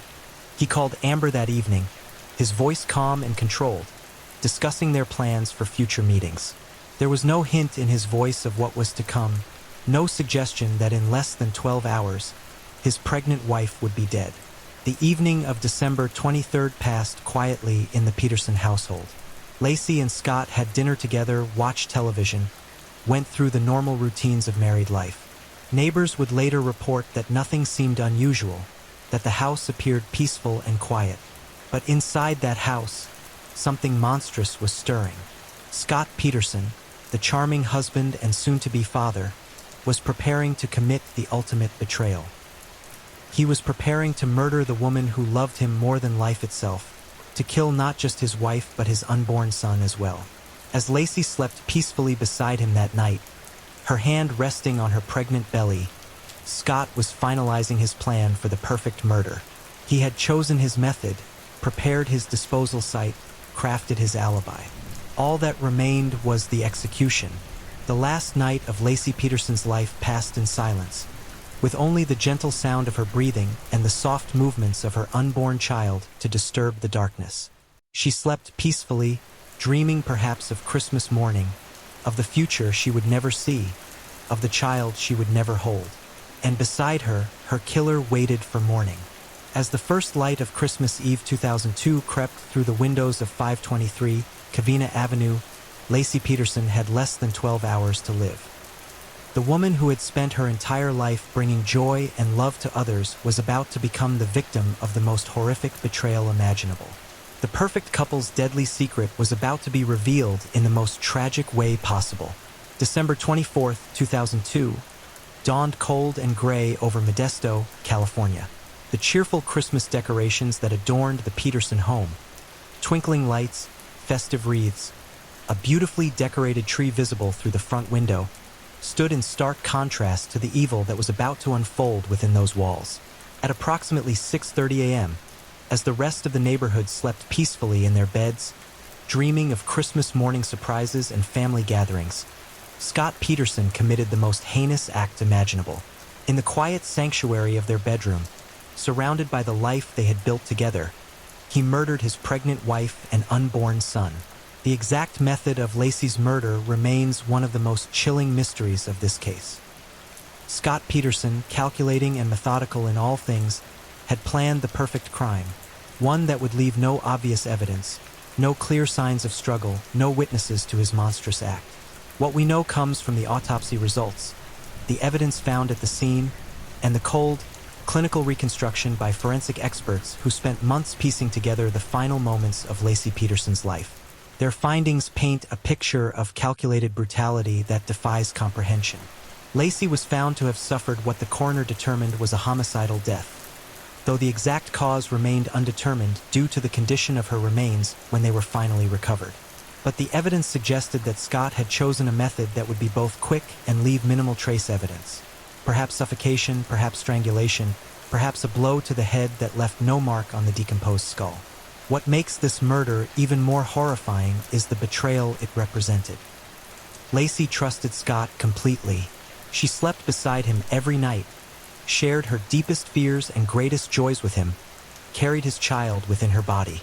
When death came for her that Christmas Eve morning, it came wearing the face of the man she loved most in the world.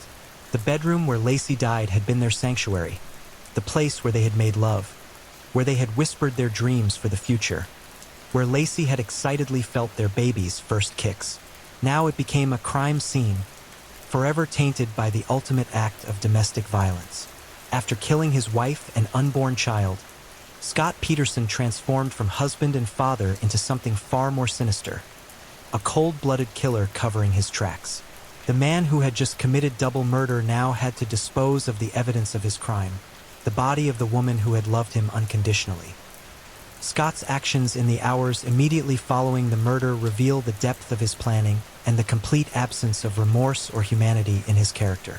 Rather than collapsing with grief or guilt, rather than confessing to his horrific crime, Scott went into full execution mode of his carefully planned cover-up. He wrapped Lacey's body, his wife's body, heavy with their unborn child, and loaded her into his Ford F-150 pickup truck. The woman who had spent the previous evening excitedly discussing Christmas plans with her mother was now nothing more than evidence to be disposed of. The unborn baby boy they had named Connor, who had been kicking and moving just hours before, was now silent forever. The cold calculation required to handle the dead body of his pregnant wife reveals Scott Peterson's true nature. There was no moment of hesitation, no breakdown of emotion, no recognition of the magnitude of what he had done. He was a man on a mission, executing a plan with the same methodical precision he brought to his business dealings. At approximately 9:30 a.m. on Christmas Eve, Scott Peterson loaded his boat onto his trailer and began the drive that would haunt investigators for years to come. His destination, Berkeley Marina, 90 miles away on the shores of San Francisco Bay. The drive from Modesto to Berkeley takes roughly an hour and a half under normal circumstances. But this was no normal day, and Scott was carrying the most horrific cargo imaginable. In his truck lay the body of his wife and unborn son, wrapped and concealed, traveling toward their final resting place. During this drive, Scott's phone records show that he was amazingly calm and controlled. He made several phone calls, his voice steady and unremarkable. There was no trace of the emotional turmoil one would expect from someone who had just committed double murder. Instead, there was only the cold efficiency of a killer executing his plan. The Berkeley Marina was not a random choice. Scott had selected this location with care, recognizing it as the perfect dumping ground for his wife's body. The waters of San Francisco Bay are deep, cold, and treacherous, with powerful currents that could carry a body far from where it was initially disposed of. The marina itself was relatively secluded, especially on a holiday morning when most people would be home with their families. But Scott had made one crucial error in his planning, an error that would eventually lead to his downfall. He had purchased his fishing license for Berkeley Marina just one day before the murder, creating a paper trail that investigators would later use to trace his movements. For all his careful planning, Scott Peterson had left a breadcrumb that would lead directly back to him. The exact details of how Scott disposed of Lacey's body remain one of the most horrifying aspects of this case. What we know comes from the evidence found when her remains were eventually discovered, the testimony of marine experts, and the cold reconstruction of events by investigators. Scott had prepared concrete anchors for this moment, weights that would ensure his wife's body sank into the cold depths of the bay rather than floating to the surface where it might be discovered. The image of this man, this husband and father-to-be, attaching weights to his pregnant wife's body is almost too horrific to contemplate. But Scott Peterson did contemplate it. He planned it, prepared for it, and executed it with chilling precision. The waters of San Francisco Bay became Lacey Peterson's grave, a cold, dark tomb where she and her unborn son would rest for months while Scott played the role of the grieving husband. The bay that had been a source of recreation and beauty for millions of people became forever associated with one of California's most heinous crimes. As Scott pushed his wife's body into the water that Christmas Eve morning, he was not just committing murder. He was committing the ultimate act of betrayal. He was destroying not just Lacey's life, but the life of their unborn child, the dreams of their families, the trust of everyone who had believed in their marriage. The splash as Lacey's body hit the water was the sound of a family being destroyed, of lives being shattered, of evil triumphing over innocence. It was a sound that would echo through the years of investigation and trial that followed, a sound that would haunt everyone who worked on this case. After disposing of his wife's body, Scott Peterson had to transform himself from killer back into grieving husband.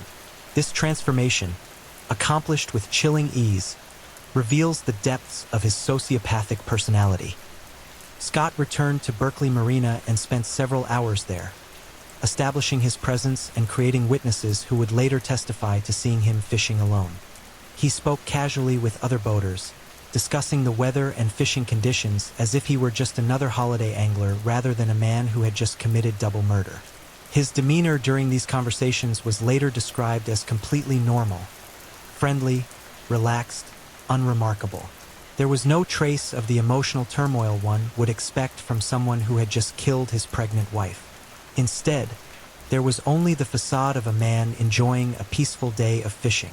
Scott's phone records from this period show multiple calls to and from Amber Fry, his mistress, who had no idea that she was speaking to a murderer who had just disposed of his wife's body. Their conversations were casual, intimate, filled with the kind of romantic banter that characterizes new relationships. Scott's voice betrayed nothing of what he had done just hours earlier. This ability to compartmentalize, to completely separate his actions from his emotions, would become one of the most chilling aspects of Scott Peterson's character. He was a man who could kill his pregnant wife in the morning and flirt with his girlfriend in the afternoon, showing no trace of guilt, remorse, or even basic human emotion. By late afternoon on Christmas Eve, Scott Peterson had completed the most crucial phase of his plan. His wife's body was hidden in the depths of San Francisco Bay. He had established his alibi as a solo fisherman, and now it was time for the final act of his deception, returning home and discovering that Lacey was missing.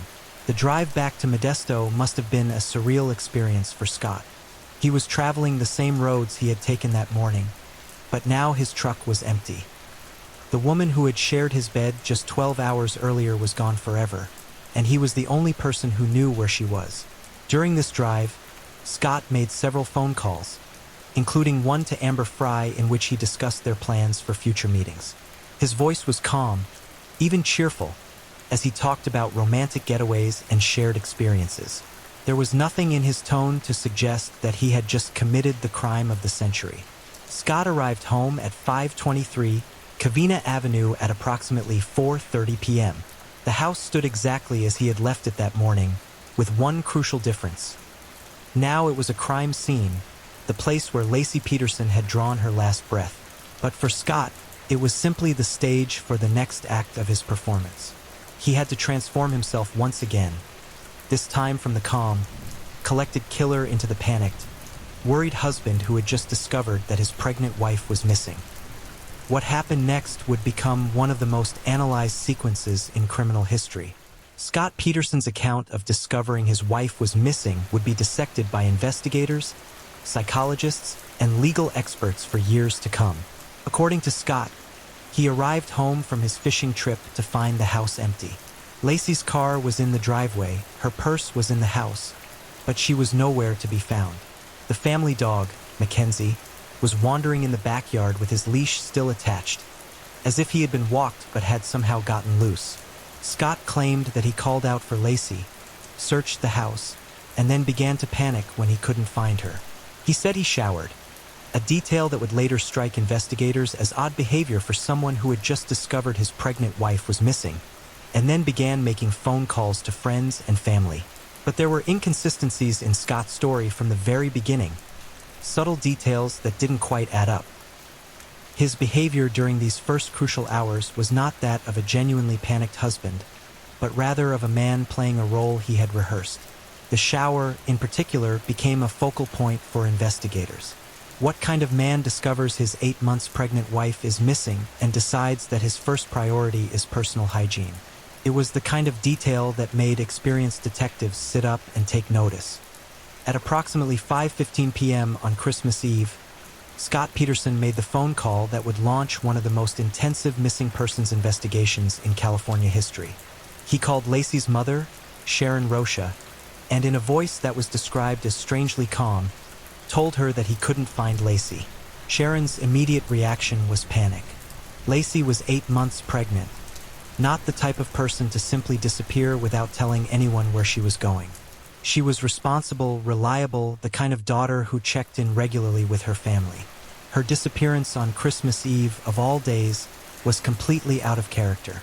Within minutes of Scott's call, the Rocha family was mobilizing. Sharon and her husband Ron immediately left their Christmas Eve preparations and rushed to the Peterson house. Lacey's brother Brent and sister Amy were contacted and began their own frantic search for their missing sister. But even in those first moments, there was something about Scott's behavior that struck the family as odd. His level of panic seemed somehow insufficient for the circumstances. He appeared concerned, but not devastated. Worried, but not frantic. It was as if he was performing the role of a concerned husband rather than genuinely experiencing the emotions.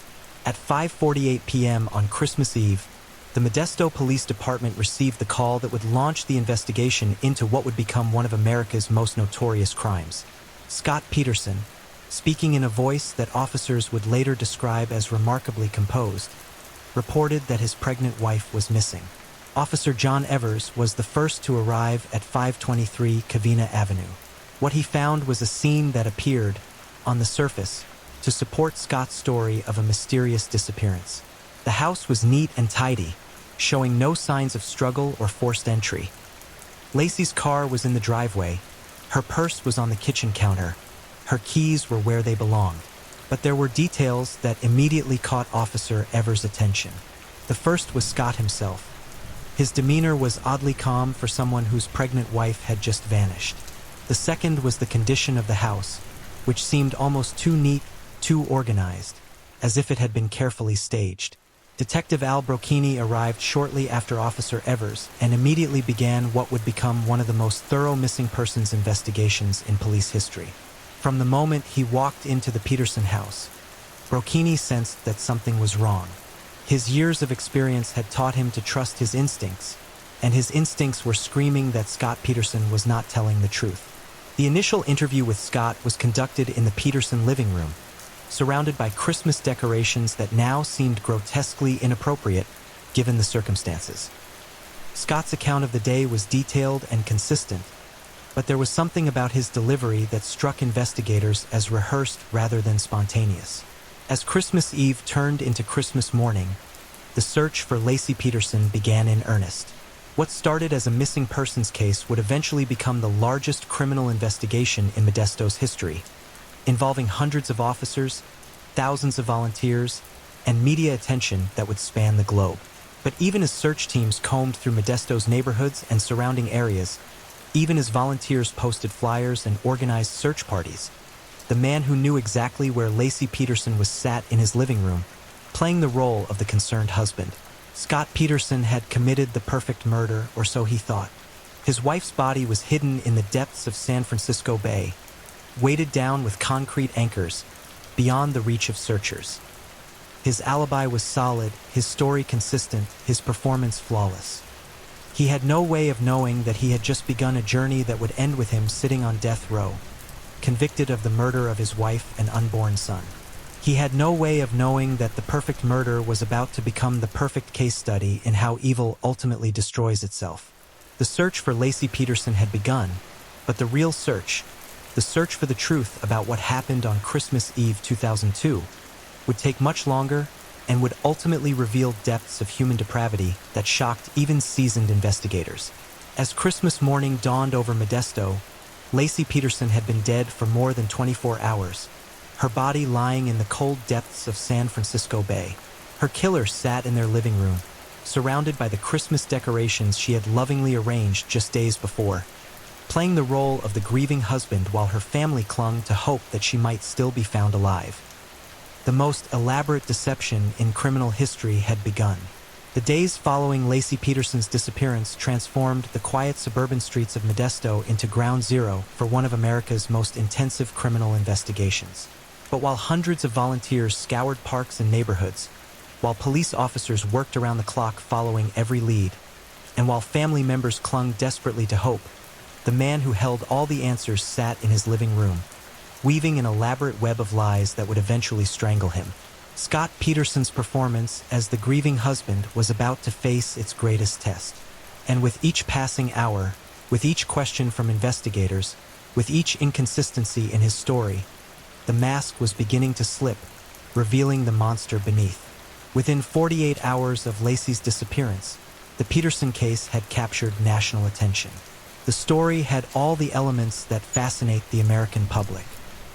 A beautiful, pregnant woman vanishing without a trace, a handsome husband whose behavior seemed increasingly suspicious, and a mystery that deepened with each new revelation. News vans lined Covina Avenue, their satellite dishes reaching toward the sky like metal flowers blooming in the suburban landscape. Reporters camped outside the Peterson home, microphones and cameras ready to capture every movement, every statement, every crack in Scott Peterson's carefully constructed facade. But rather than shrinking from the spotlight, Scott seemed to embrace it. He granted interviews, held press conferences, and made public appeals for Laci's return. To casual observers, he appeared to be a devoted husband doing everything possible to find his missing wife. But to those watching more carefully, his performances were beginning to reveal troubling inconsistencies. Detective Al Brocchini watched these media appearances with growing suspicion. Scott's body language was all wrong. His tears seemed forced, his emotional displays felt staged, and his word choices revealed a man who was already speaking about his wife in the past tense. When most husbands would be saying, "When we find Laci," Scott was saying, "If something has happened to Laci." The media attention also brought unwanted scrutiny to Scott's story. Journalists began investigating his background, his business dealings, his timeline for December 24th. What they discovered would prove devastating to Scott's carefully crafted alibi. As investigators delved deeper into Scott Peterson's account of Christmas Eve, cracks began to appear in his story. Small at first, minor discrepancies in timing, slightly different versions of events told to different people, but growing larger with each interview. The fishing trip that formed the cornerstone of Scott's alibi began to unravel under scrutiny. When initially asked what he had been fishing for in San Francisco Bay, Scott gave vague, inconsistent answers. Sometimes he said he was fishing for stripers, other times he mentioned sturgeon. His knowledge of fishing techniques and Bay Area fishing conditions was surprisingly limited for someone who claimed to be an avid angler. More damaging still was the discovery that Scott had purchased his fishing license for Berkeley Marina just one day before Laci's disappearance. In all his years of fishing, he had never before bought a license for that specific location. The timing was beyond coincidental. It was evidence of premeditation. Phone records revealed another troubling pattern. While Scott claimed to be desperately worried about his missing wife, his call log showed lengthy conversations with someone other than family members or police. These mysterious calls, investigators would soon discover, were to Amber Fry, a woman whose very existence Scott had failed to mention to police or family. Detective Craig Grogan, who had joined the investigation, began to piece together a timeline that didn't match Scott's story. Security cameras from various locations along Scott's claimed route showed his truck at times and places that contradicted his stated movements. Gas station receipts, cell phone tower data, and witness statements were building a picture of a man whose Christmas Eve had been anything but routine. On December 30th, 2002, just 6 days after Lacey's disappearance, the investigation took a dramatic turn. Amber Fry, a 28-year-old massage therapist from Fresno, contacted the Modesto Police Department with information that would blow Scott Peterson's world apart. Amber's call was prompted by a friend who had seen Scott's picture in the news coverage of Lacey's disappearance. The friend recognized Scott as the man Amber had been dating, the man who had told her he was single and had never been married. When Detective Brocchini met with Amber, the full scope of Scott's deception began to emerge. Here was a woman who had been having an intimate relationship with Scott Peterson in the weeks leading up to his wife's disappearance. A woman who knew nothing about Lacey, nothing about the pregnancy, nothing about Scott's real life in Modesto. But most chilling of all were the things Scott had told Amber about his future. He had spoken of spending his first holidays alone, of anticipating a difficult period in his life, of being ready for a serious relationship. These statements, made weeks before Lacey's disappearance, suggested a level of premeditation that sent cold chills through the investigative team.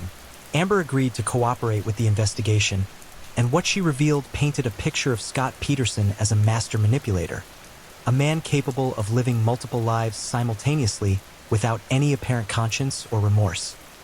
With Amber's cooperation, investigators implemented one of the most crucial elements of their case: wiretapped phone conversations between Scott and his mistress. These recordings, captured in the weeks following Lacey's disappearance, would provide a chilling glimpse into the mind of a killer trying to maintain his deception. The conversations between Scott and Amber during this period are among the most disturbing pieces of evidence in criminal history. While search teams combed through landfills and volunteers posted missing person flyers, while Lacey's family pleaded for her safe return on television, Scott Peterson was on the phone with his girlfriend, planning romantic getaways and discussing their future together. On January 6, 2003, just 13 days after Lacey's disappearance, Scott called Amber from Modesto while a massive search for his wife was underway just miles from his home. His voice was casual, almost cheerful, as he discussed plans for a romantic weekend getaway. There was no mention of his missing pregnant wife, no reference to the anguish that should have been consuming him. "I'm looking forward to spending time with you," Scott told Amber during one particularly chilling conversation. "I want to show you Europe. We could go to Paris." These words were spoken while Lacey's family was organizing search parties and holding vigils for her safe return. The contrast between Scott's public persona and his private conversations was staggering. In interviews with police and media, he played the role of the devastated husband, his voice breaking with apparent emotion as he pleaded for Lacey's return. But on the phone with Amber, he was relaxed, romantic, making plans for a future that couldn't exist if he truly believed his wife was coming home.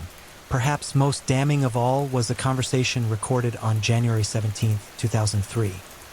Scott called Amber from what he claimed was Paris, speaking wistfully about the romantic atmosphere and expressing his wish that she were there with him.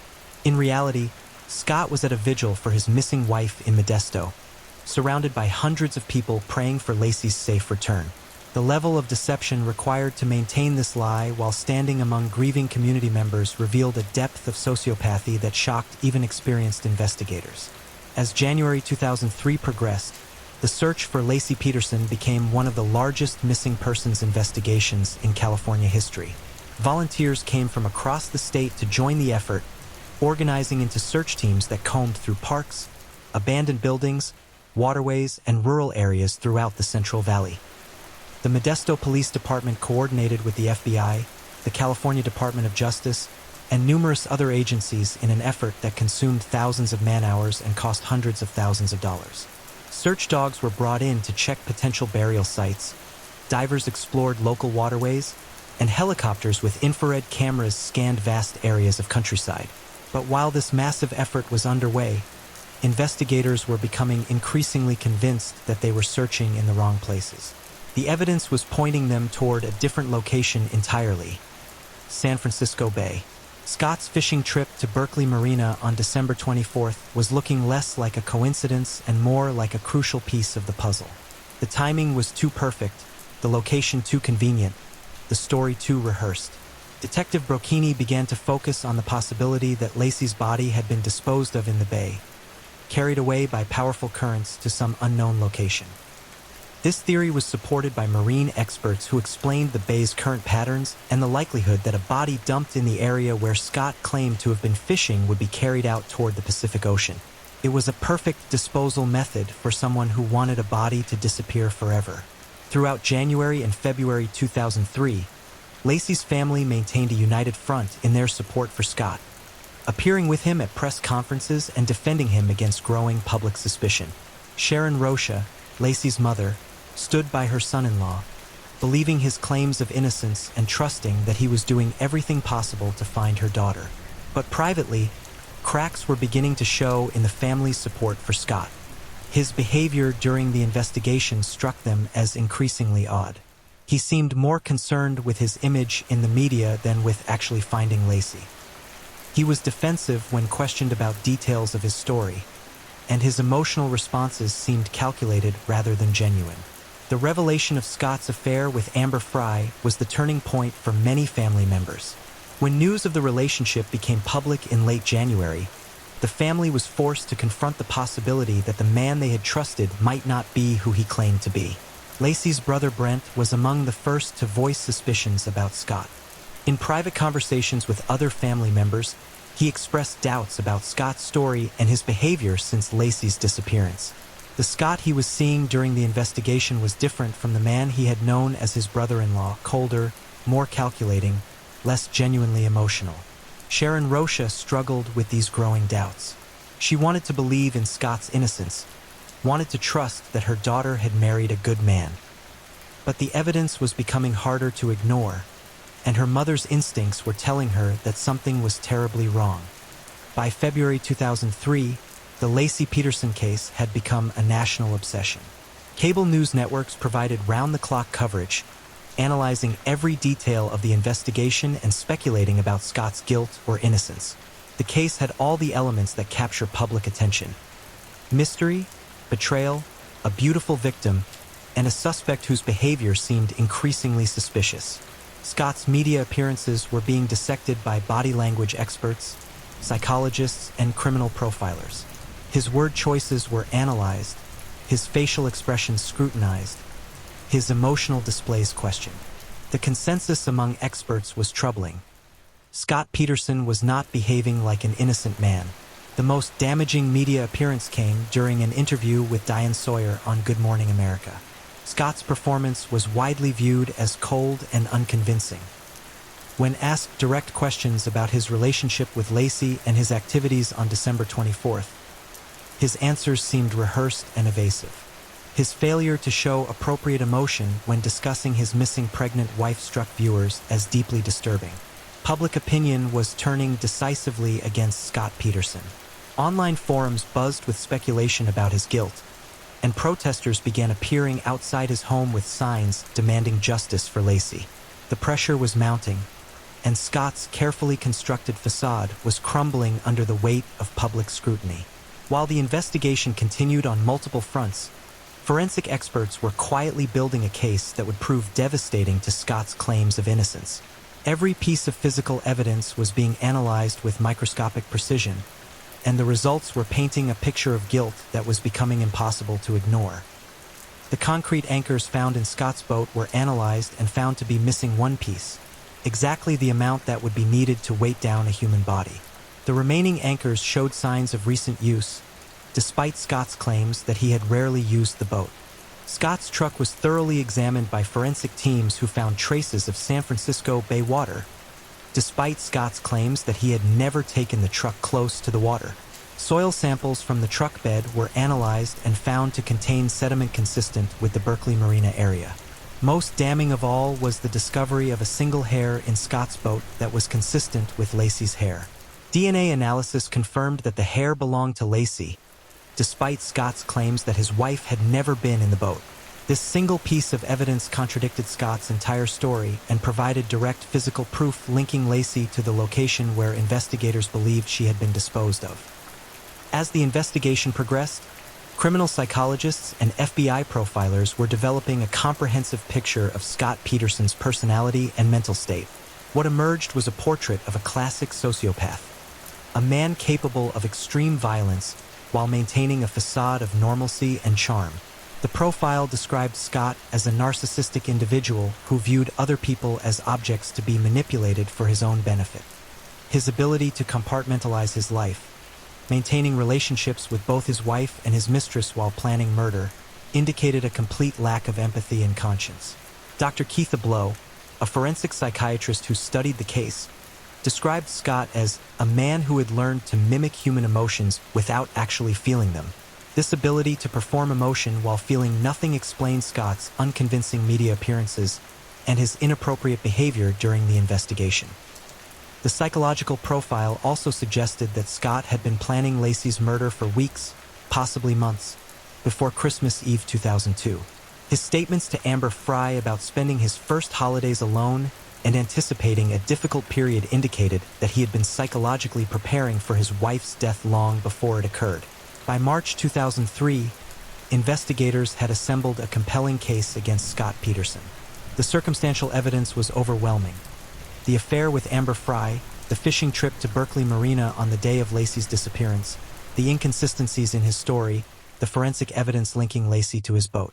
But investigators knew that without a body, prosecuting Scott would be extremely difficult. California law allows for murder prosecutions without a corpse, but juries are notoriously reluctant to convict in such cases. The investigation needed one more crucial piece of evidence to ensure a conviction. That evidence would come from an unexpected source: San Francisco Bay itself. On April 13, 2003, nearly 4 months after Lacey's disappearance, a dog walker on the shores of Point Isabel Regional Shoreline in Richmond, California, made a gruesome discovery. Washed up on the rocky beach was the badly decomposed body of a full-term male fetus. The next day, April 14th, just 1 mile away from where the fetus was found, another dog walker discovered the torso of an adult female, missing the head and limbs. The body had been in the water for months, battered by currents and marine life, but it was intact enough for identification. DNA analysis would soon confirm what investigators already knew. These were the remains of Lacey Peterson and her unborn son, Connor. They had been found exactly where marine experts had predicted they would wash ashore, given the currents and disposal location in San Francisco Bay. Scott Peterson's perfect murder had just become his perfect conviction. The bodies had been discovered less than 2 miles from Berkeley Marina, where Scott claimed to have been fishing on December 24, 2002. The coincidence was beyond mathematical possibility. It was proof positive that Scott Peterson had murdered his wife and unborn child and disposed of their bodies in San Francisco Bay. On April 18, 2003, Scott Peterson was arrested while playing golf at the Torrey Pines Golf Course in San Diego. He had dyed his hair blonde, grown a goatee, and was carrying $15,000 in cash, along with multiple cell phones and his brother's identification.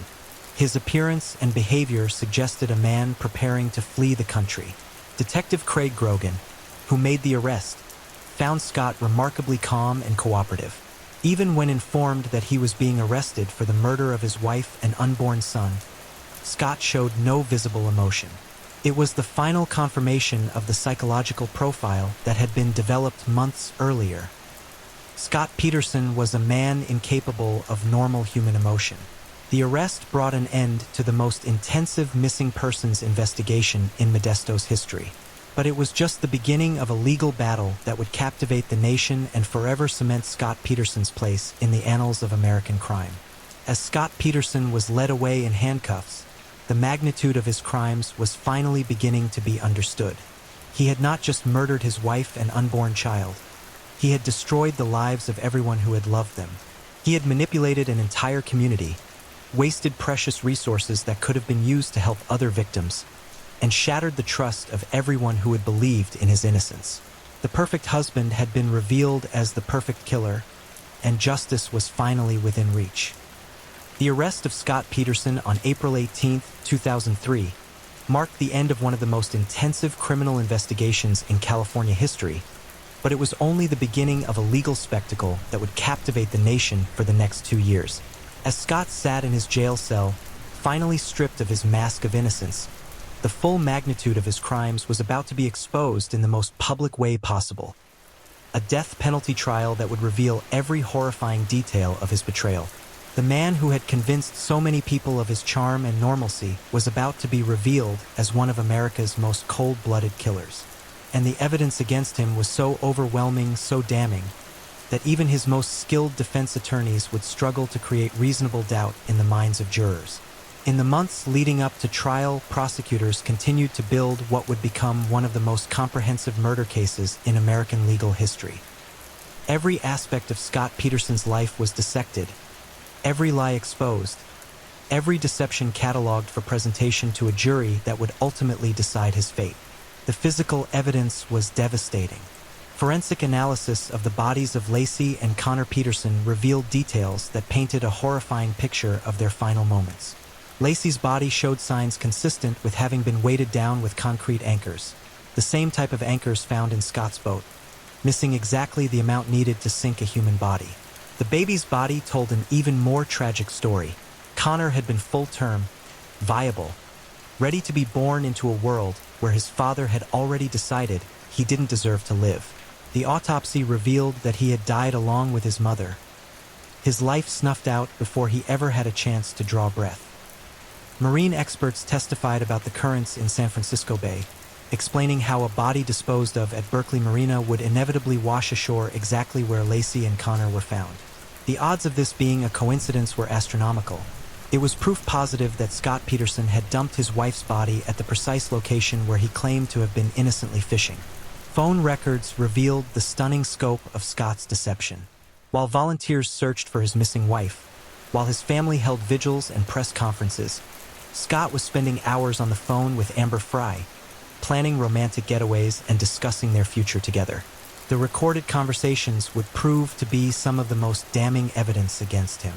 Scott Peterson's defense team, led by attorney Mark Garagos, faced an almost impossible task.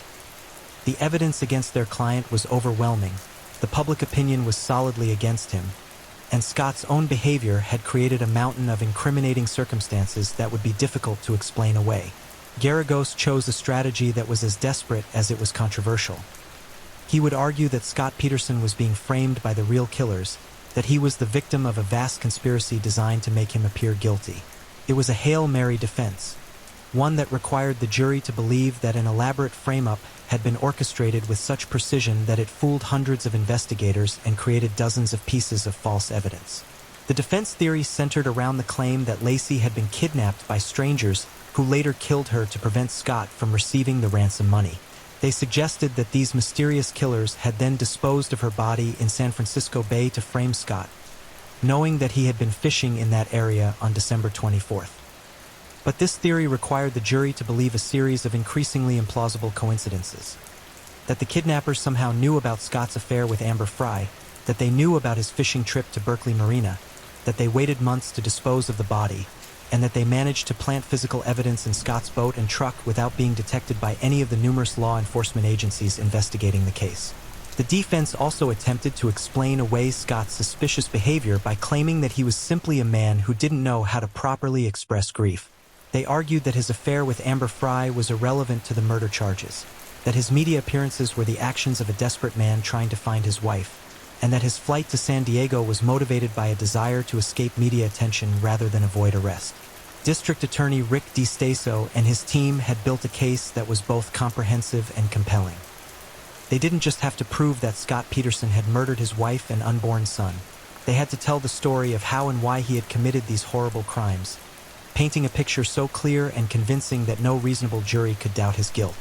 The prosecution's case was built on three fundamental pillars: motive, means, and opportunity. Scott had the motive to kill his wife. He was trapped in a marriage he no longer wanted, facing the responsibility of fatherhood he wasn't prepared for, and involved in an affair with a woman who believed he was single. He had the means to commit the murder, access to his wife when she was most vulnerable, the physical strength to overpower a pregnant woman, and the knowledge and equipment needed to dispose of her body. And he had the opportunity, Christmas Eve morning when he was alone with Lacey in their home, and the entire day to carry out his plan without witnesses. The prosecution methodically presented evidence of Scott's elaborate deception. His lies to Amber Fry about being single and spending his first holidays alone. His purchase of a fishing license for Berkeley Marina just one day before the murder.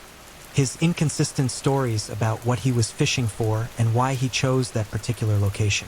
His calm demeanor in the hours and days following Lacey's disappearance. But perhaps most damaging of all was the timeline evidence. Cell phone records, security cameras, and witness statements created a minute-by-minute account of Scott's movements on December 24th that contradicted his stated alibi in crucial ways.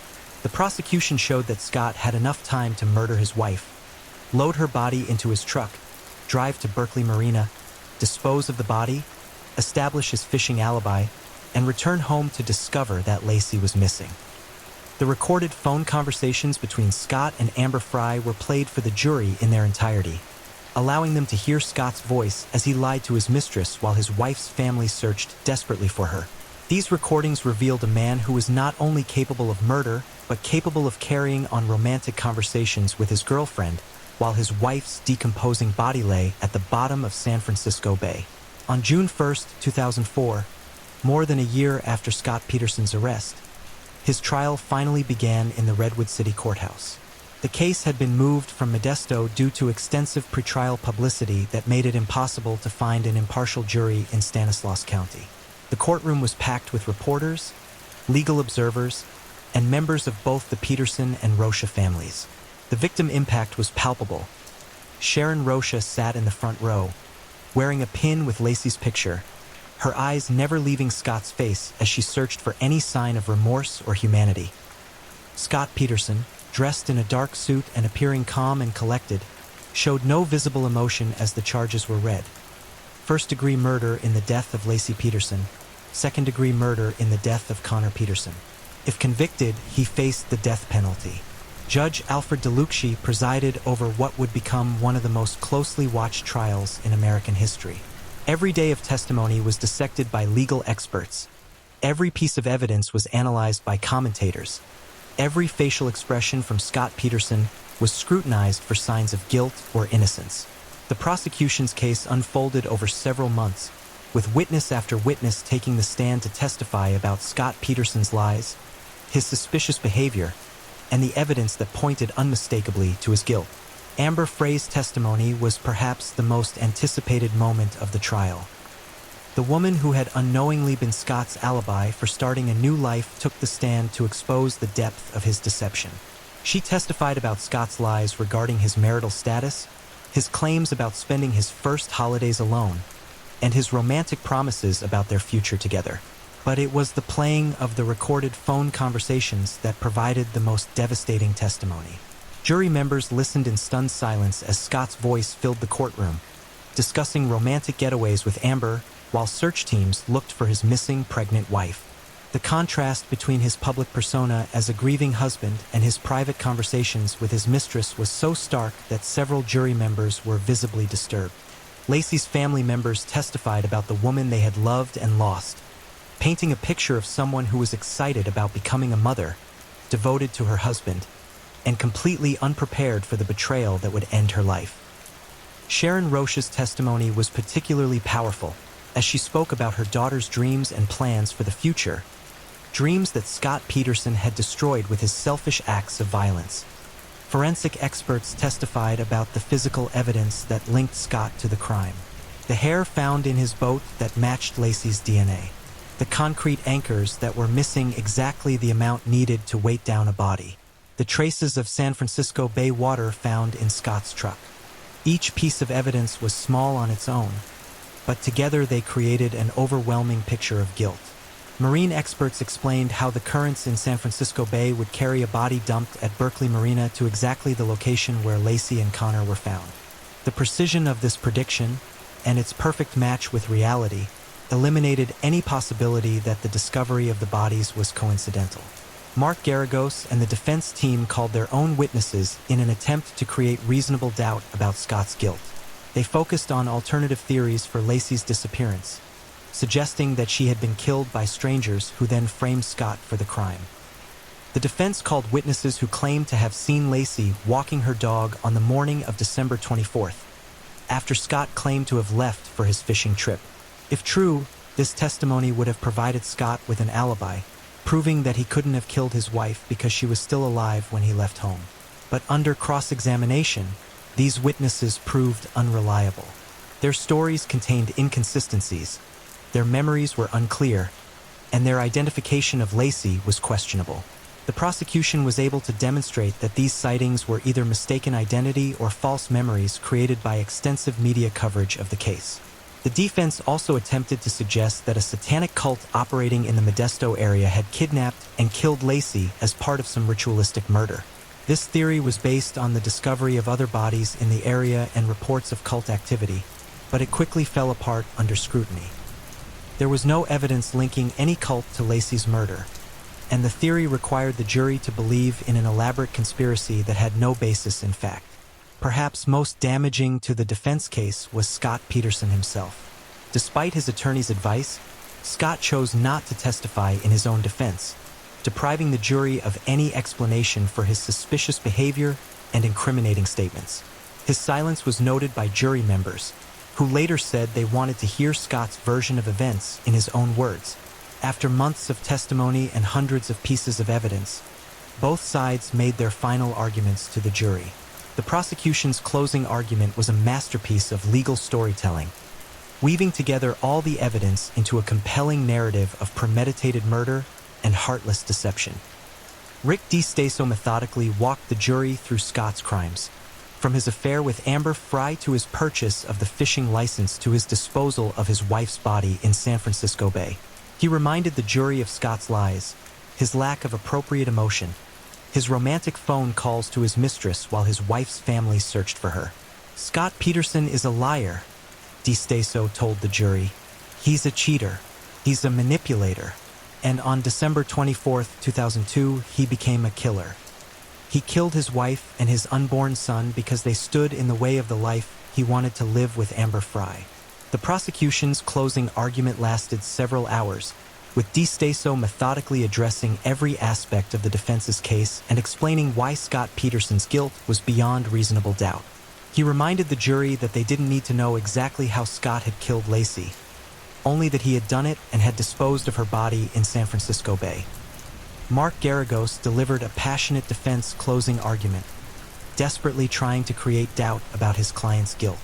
He attacked the police investigation, claiming that investigators had focused on Scott too early and had ignored other possible suspects. He argued that the evidence was purely circumstantial and that circumstantial evidence could be explained by coincidence rather than guilt.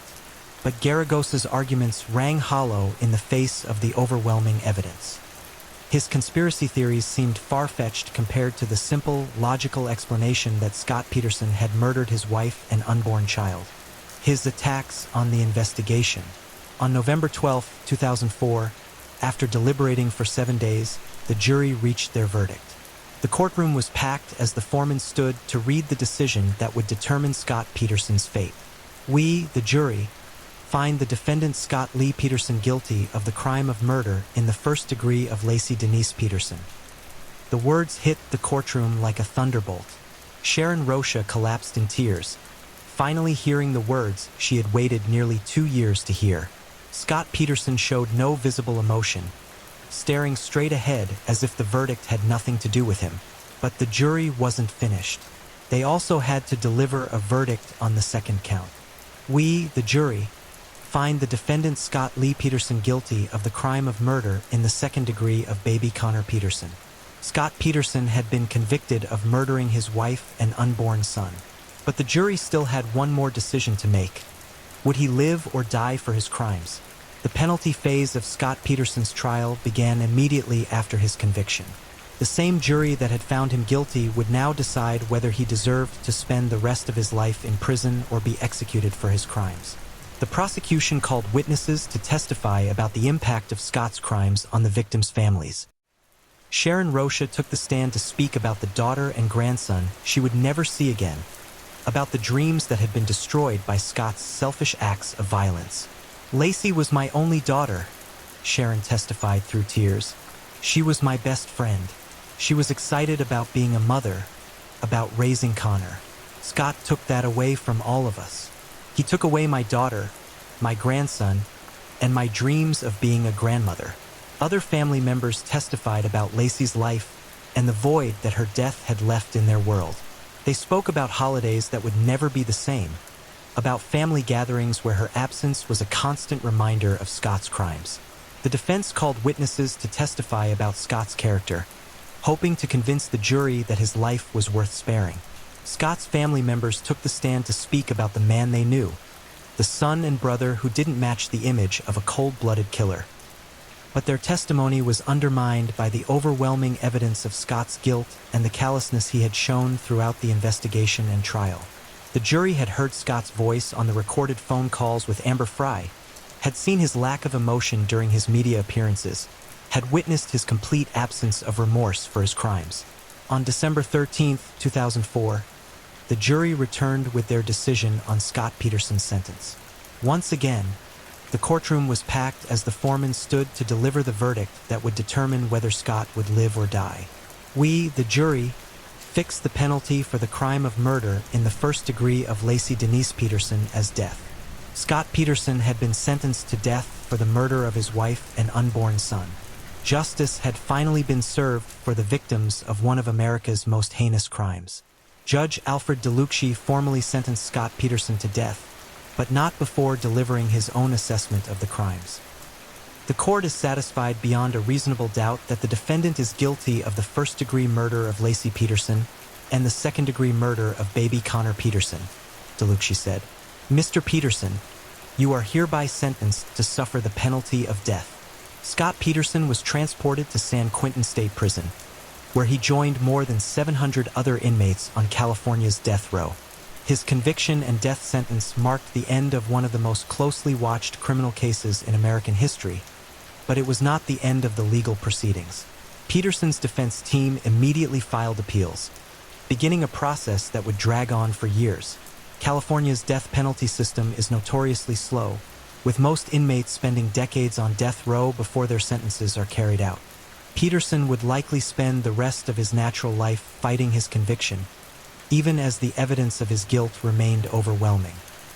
In 2020, nearly 16 years after his conviction, Scott Peterson's death sentence was overturned by the California Supreme Court due to errors in jury selection during the penalty phase.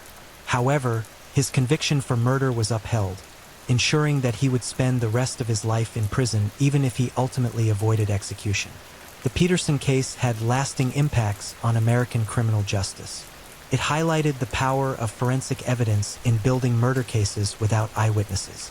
It demonstrated the importance of electronic surveillance and cell phone records in modern investigations. And it showed how social media and 24-hour news coverage could influence public opinion and potentially affect criminal proceedings. The Scott Peterson case stands as one of the most compelling examples of domestic violence in American criminal history. It revealed how a charming, seemingly normal man could harbor the capacity for ultimate evil, how someone could murder the person who loved him most in the world and then manipulate an entire community while playing the role of the grieving victim. The case also highlighted the particular horror of violence against pregnant women. Lacey Peterson was murdered not just as a wife, but as a mother-to-be, her unborn child becoming an innocent victim of his father's selfishness and rage.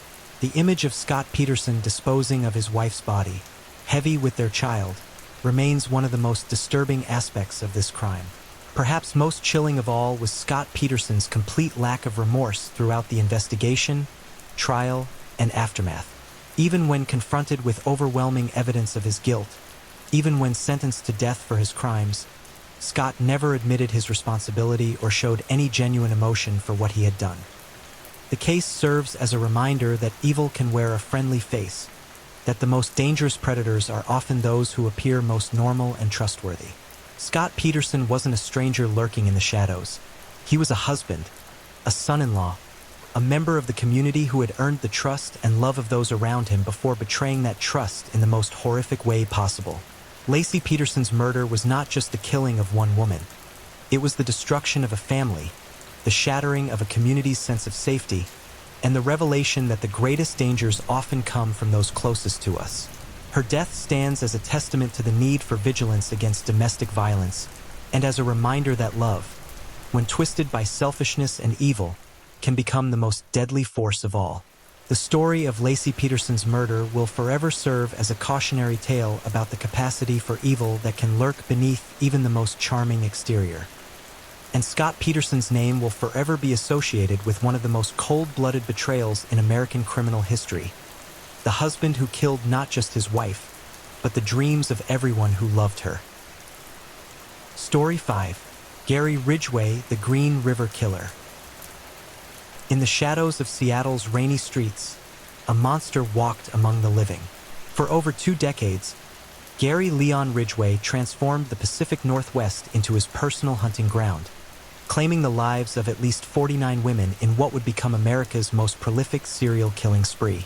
The Green River ran red with blood, carrying the broken dreams of mothers, daughters, and sisters downstream like autumn leaves. This is the chilling tale of how one man's twisted obsession with control and death turned an entire region into a graveyard of forgotten souls. The fluorescent lights buzzed overhead in the King County Sheriff's Office as Detective Dave Reichert stared at the photographs spread across his desk. July 15, 1982. The images were haunting. 2 bodies, partially clothed, floating face down in the murky waters of the Green River near Kent, Washington.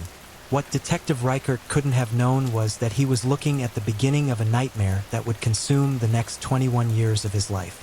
16-year-old Wendy Lee Caulfield and 23-year-old Deborah Lynn Bonner had been discovered by rafters enjoying what should have been a peaceful summer day. Instead, they stumbled upon a scene that would forever change their lives and launch one of the most extensive manhunts in American history. The river, once a symbol of life and renewal for the region, would soon become synonymous with death and terror. But to understand the monster that would plague the Pacific Northwest, we must first journey back to where it all began, in the twisted mind of Gary Leon Ridgway. Born on February 18, 1949, in Salt Lake City, Utah, Gary Ridgway entered the world as an unremarkable child who would grow into one of history's most prolific killers. His family moved to McMicken Heights, Washington, when Gary was 11 years old, settling into what appeared to be a typical middle-class existence. But behind the veneer of normalcy, darkness was already taking root. Gary's relationship with his mother, Mary Rita Ridgway, was complex and deeply disturbing. She was a domineering woman who controlled every aspect of her son's life with an iron fist. Mary was obsessed with cleanliness and order, traits that would later manifest in Gary's methodical approach to murder. She would often give Gary enemas well into his teenage years, a humiliating ritual that psychologists later theorized created a twisted association between cleanliness, control, and sexual arousal. The young Gary was an enigma, intelligent enough to function in society, yet harboring fantasies that would chill the blood of anyone who truly knew him. He was a chronic bedwetter until his mid-teens, a condition that his mother treated with shame and punishment rather than understanding. This humiliation festered within him like an infected wound, breeding resentment and rage that would eventually explode in the most horrific ways imaginable. School was no refuge for the awkward, slightly built boy. Gary struggled academically, not due to lack of intelligence, but because of an apparent learning disability that went undiagnosed. His classmates remember him as quiet and odd, someone who seemed to exist on the periphery of normal social interaction. He was frequently picked on, further fueling the inferno of hatred building within his troubled psyche. But it was during his teenage years that the first truly alarming signs of his future monstrosity began to emerge. At age 16, Gary led a 6-year-old boy into a wooded area and stabbed him repeatedly. Miraculously, the child survived, But when confronted about the incident, Gary laughed it off, claiming it was just a joke. This chilling lack of empathy was a harbinger of the horrors to come. Gary's sexual development was equally disturbed. He became obsessed with prostitutes at an early age, developing a fascination that would later drive him to commit unspeakable acts. He would often drive through areas known for prostitution, studying the women, learning their habits, and feeding a growing compulsion that demanded blood. After graduating from Tai High School in 1969 with barely passing grades, Gary was drafted into the U.S. Navy. His military service took him to the Philippines, where his dark appetites found new outlets. It was here that Gary first began regularly visiting prostitutes, developing the twisted relationship with sex workers that would define his later crimes. But more disturbing were the reports of his violent behavior toward women during his service. Incidents that were either covered up or ignored by a military system more concerned with maintaining order than protecting potential victims. Upon returning to civilian life, Gary married his high school girlfriend, Claudia Craig, in 1970. To the outside world, they appeared to be a normal young couple starting their lives together. But behind closed doors, the marriage was a battleground. Gary's sexual demands were bizarre and increasingly violent. He insisted on having sex in public places, including the woods where he would later dump his victims' bodies. When Claudia refused his more extreme requests, Gary would fly into terrifying rages, revealing glimpses of the monster lurking beneath his mild-mannered exterior. The marriage lasted only 3 years, ending in 1973 when Claudia could no longer tolerate Gary's increasingly erratic and violent behavior. But Gary didn't remain single long. In 1973, he married Marcia Laureen Brown, a union that would produce his son, Matthew. Marcia later described Gary as controlling and obsessive, with an insatiable appetite for sex that bordered on the pathological. Like his first wife, Marcia found herself living with a man whose dark fantasies were becoming increasingly difficult to hide. During the late 1970s, Gary found employment as a spray painter at Kenworth Truck Company in Renton, Washington. To his co-workers, he seemed like just another blue-collar worker, quiet, reliable, and unremarkable. But Gary was using his job as the perfect cover for his growing obsession with the women who worked the streets of Seattle's red light district. The Pacific Highway, also known as Highway 99, became Gary's stalking ground. This stretch of road was infamous for its concentration of motels, strip clubs, and areas where prostitutes solicited clients. Gary would cruise this highway for hours, studying potential victims, learning their routines, and perfecting what would become his deadly methodology. But Gary wasn't just window shopping, he was preparing for war. He began developing what he called his system, a methodical approach to selecting, acquiring, and disposing of victims that would allow him to kill with impunity for decades. He studied police procedures, read about other serial killers, and carefully planned every aspect of his future crimes with the precision of a military operation. The transformation was complete by 1982.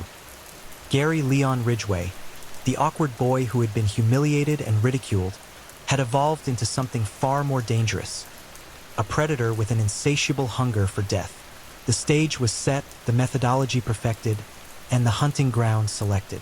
All that remained was for Gary to begin his reign of terror. On that fateful day in July 1982, when the first bodies were discovered in the Green River, Gary was already deep into his killing spree. What the police didn't know was that the 2 victims found that day were just the beginning. Gary had already claimed other lives, bodies that wouldn't be discovered for months or even years to come. The Green River Killer had been born, and his appetite for death was just beginning to be satisfied. The river that had once provided life to the region was about to become a conveyor belt of death, carrying the broken bodies of Gary's victims to their watery graves. And in the shadows of the Pacific Northwest, a monster smiled, knowing that his greatest work was yet to come. The autumn of 1982 brought more than just falling leaves to the Pacific Northwest. It brought a harvest of death that would terrorize an entire region. As the Green River continued to give up its grisly secrets, Detective Dave Reichert and his growing task force realized they were hunting something far more sinister than a common killer. They were tracking a methodical, intelligent predator who had turned murder into an art form. By October 1982, the body count had risen to 7 confirmed victims, all found in or near the Green River. But Gary Ridgway wasn't content with simply dumping bodies in the water. He was evolving, learning, adapting his methods to stay ahead of the investigation. Like a malevolent scientist, he was perfecting his technique with each kill, studying what worked and discarding what didn't. The victims all shared disturbing similarities that painted a clear picture of Gary's hunting preferences. They were young women, most involved in prostitution, many struggling with addiction or difficult life circumstances that made them vulnerable to predators like Gary. He wasn't selecting them randomly. He was choosing women society had already forgotten, victims whose disappearances might go unnoticed for weeks or months. Deborah Estes, just 15 years old, became one of Gary's earliest confirmed victims in September 1982. She had been living on the streets, trying to survive in a world that had already failed her in so many ways.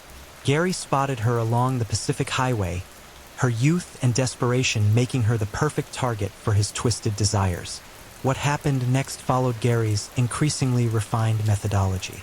Gary's approach was deceptively simple yet terrifyingly effective. He would drive his pickup truck slowly along the strip, scanning for potential victims with the cold calculation of a predator selecting prey. When he spotted someone who met his criteria, he would engage them in conversation, often posing as a potential client. His mild-mannered appearance and soft-spoken demeanor disarmed his victims, making them believe they were safe with this unremarkable middle-aged man. But Gary's true genius lay in his ability to lure victims to secondary locations. He rarely killed where he first encountered his victims. Instead, he would convince them to come with him, often promising more money or better working conditions.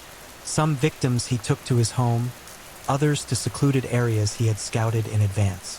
Every location was carefully chosen to minimize the risk of discovery while maximizing his control over the situation. The killing itself was intensely personal for Gary. He preferred manual strangulation, using his hands to squeeze the life from his victims while looking into their eyes. This wasn't a crime of passion. It was a deliberate, methodical execution that satisfied something dark and twisted within his psyche. Gary later admitted that he found the process of killing sexually arousing, describing how he would sometimes continue to assault his victims even after death. Linda Rule, a 16-year-old with dreams of escaping her troubled life, met Gary in August 1982.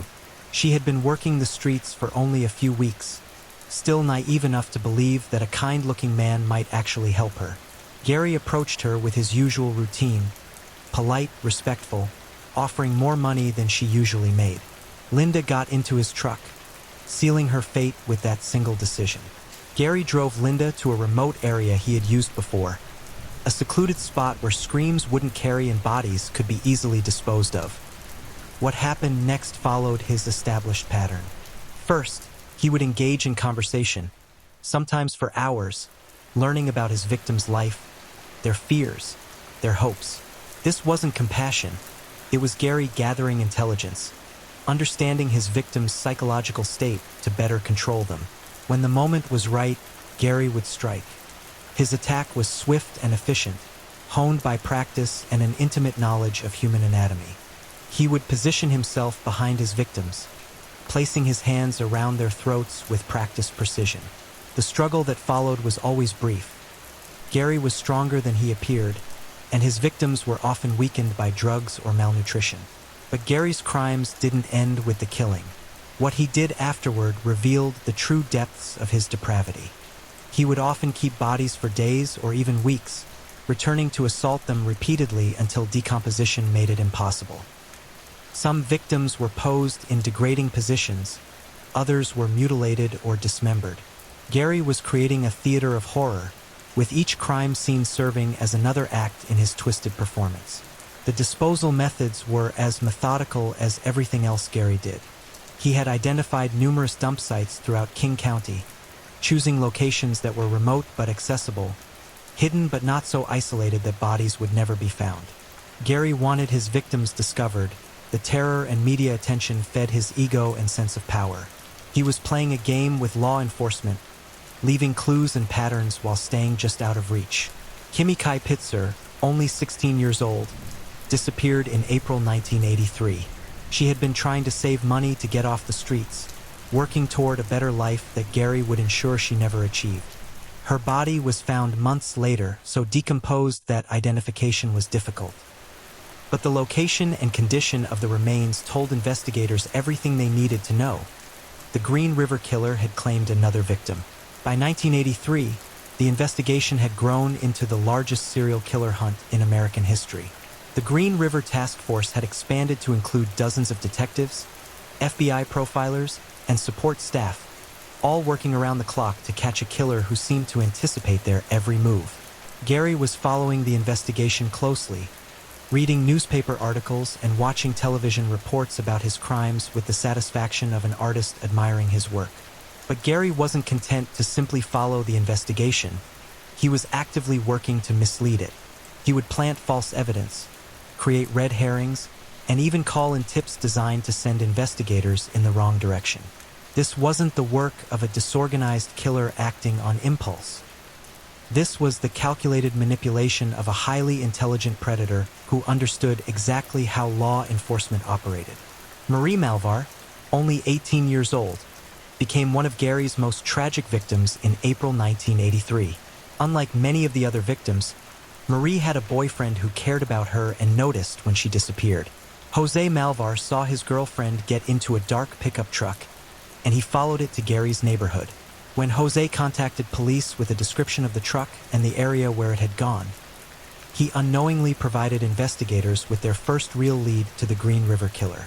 But Gary was too careful to be caught so easily. When police came to question him about Marie's disappearance, he was ready with alibis and explanations.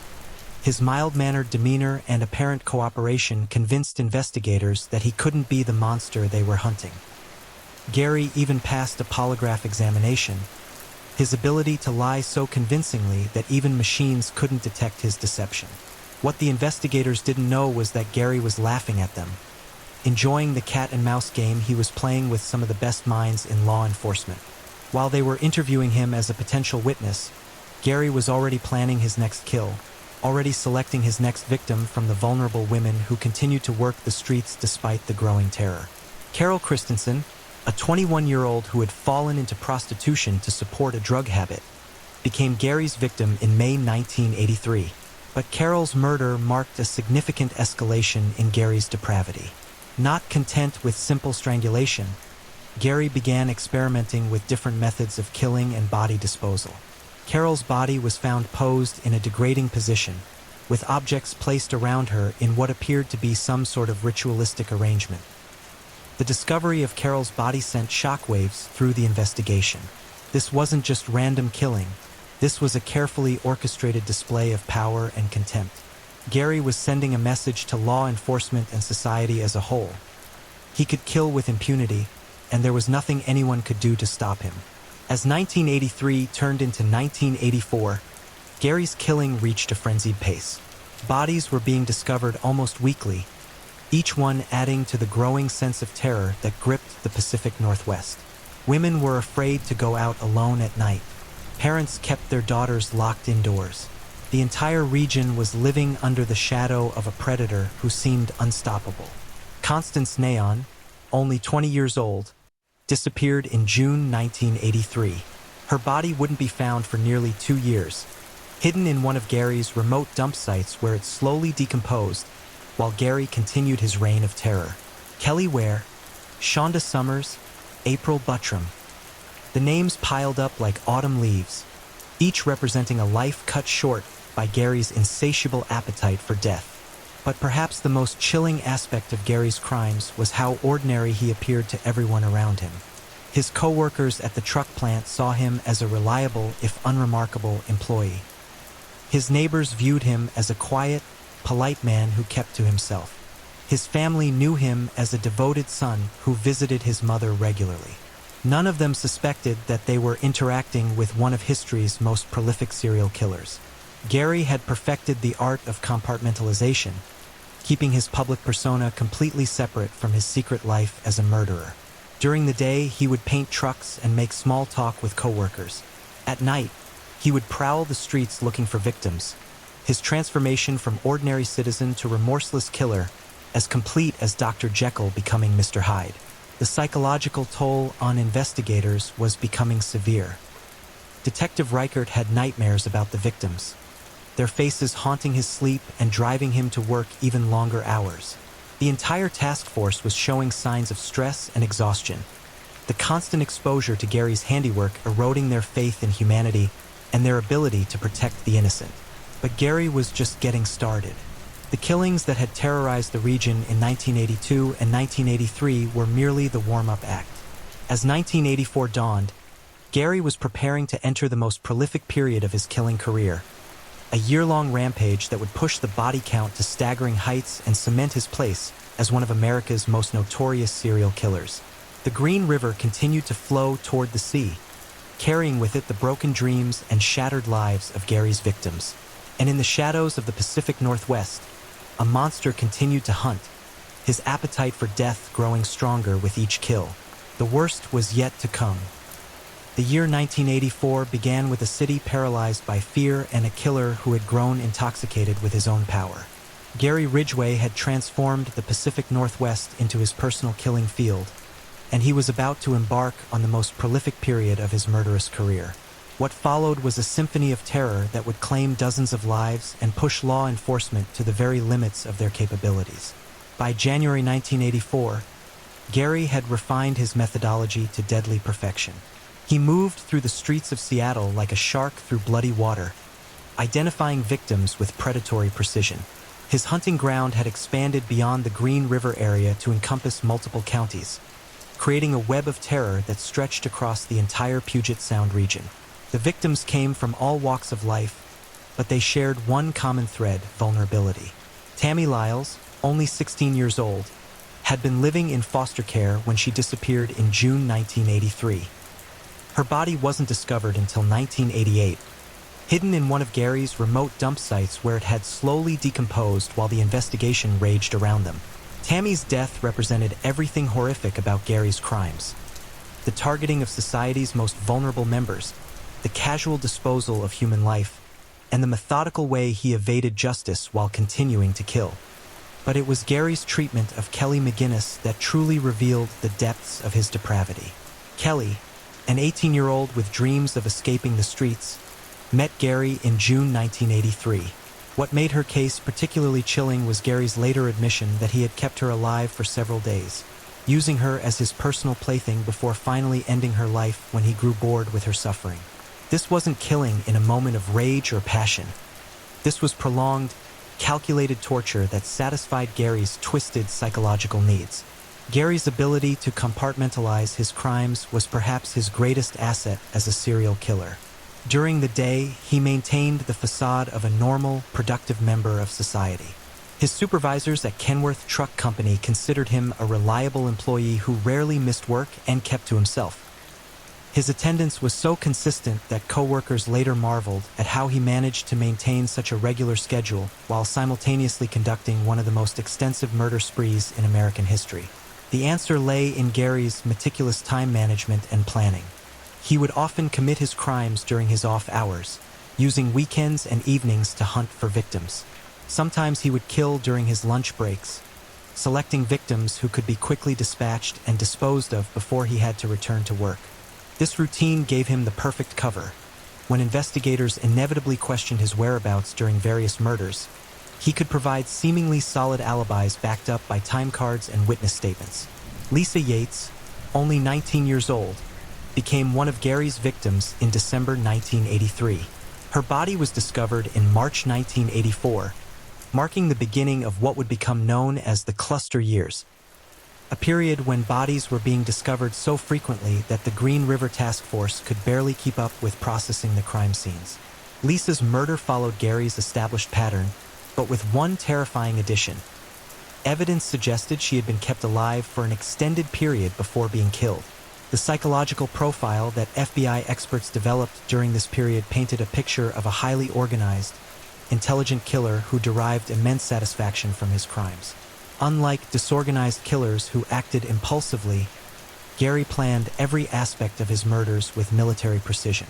He scouted dump sites in advance, studied police patrol patterns, and even monitored radio communications to stay ahead of the investigation. Gary's intelligence network was extensive and sophisticated. He had developed relationships with other men who frequented prostitutes, creating an informal network of information that helped him identify potential victims and avoid police surveillance. Some of these contacts unknowingly provided Gary with alibis, while others fed him information about police activities that helped him evade capture. Mary Bridget Meehan, a soft-spoken 18-year-old who had fallen into prostitution to support herself, met Gary in September 1983. What made Mary's case particularly tragic was that she had been trying to get off the streets when she encountered Gary. She had lined up a job at a local restaurant and was planning to move in with a friend who could help her get clean. Gary's murder of Mary wasn't just the taking of a life. It was the destruction of hope itself. Gary's disposal methods during this period became increasingly elaborate and theatrical. He began posing bodies in specific positions, sometimes returning to crime scenes days or weeks later to rearrange remains or add new elements to his macabre displays. This wasn't random behavior. Gary was creating a signature, a calling card that would identify his work to investigators while simultaneously taunting them with his apparent invincibility. The cluster site, discovered in 1984, represented the apex of Gary's organizational skills and the depths of his depravity. Located in a remote area of King County, this single location contained the remains of multiple victims dumped over an extended period. The bodies were arranged in a specific pattern that suggested ritualistic behavior, with Gary returning repeatedly to add new victims to his collection. Investigators who processed the cluster site described it as one of the most disturbing crime scenes they had ever encountered. The remains were in various states of decomposition, some reduced to little more than bones, others still showing evidence of the violence that had ended their lives. The site told the story of Gary's evolution as a killer, showing how his methods had become more sophisticated and his appetite more insatiable over time. Terry Milligan, only 16 years old, was found at the cluster site in August 1984.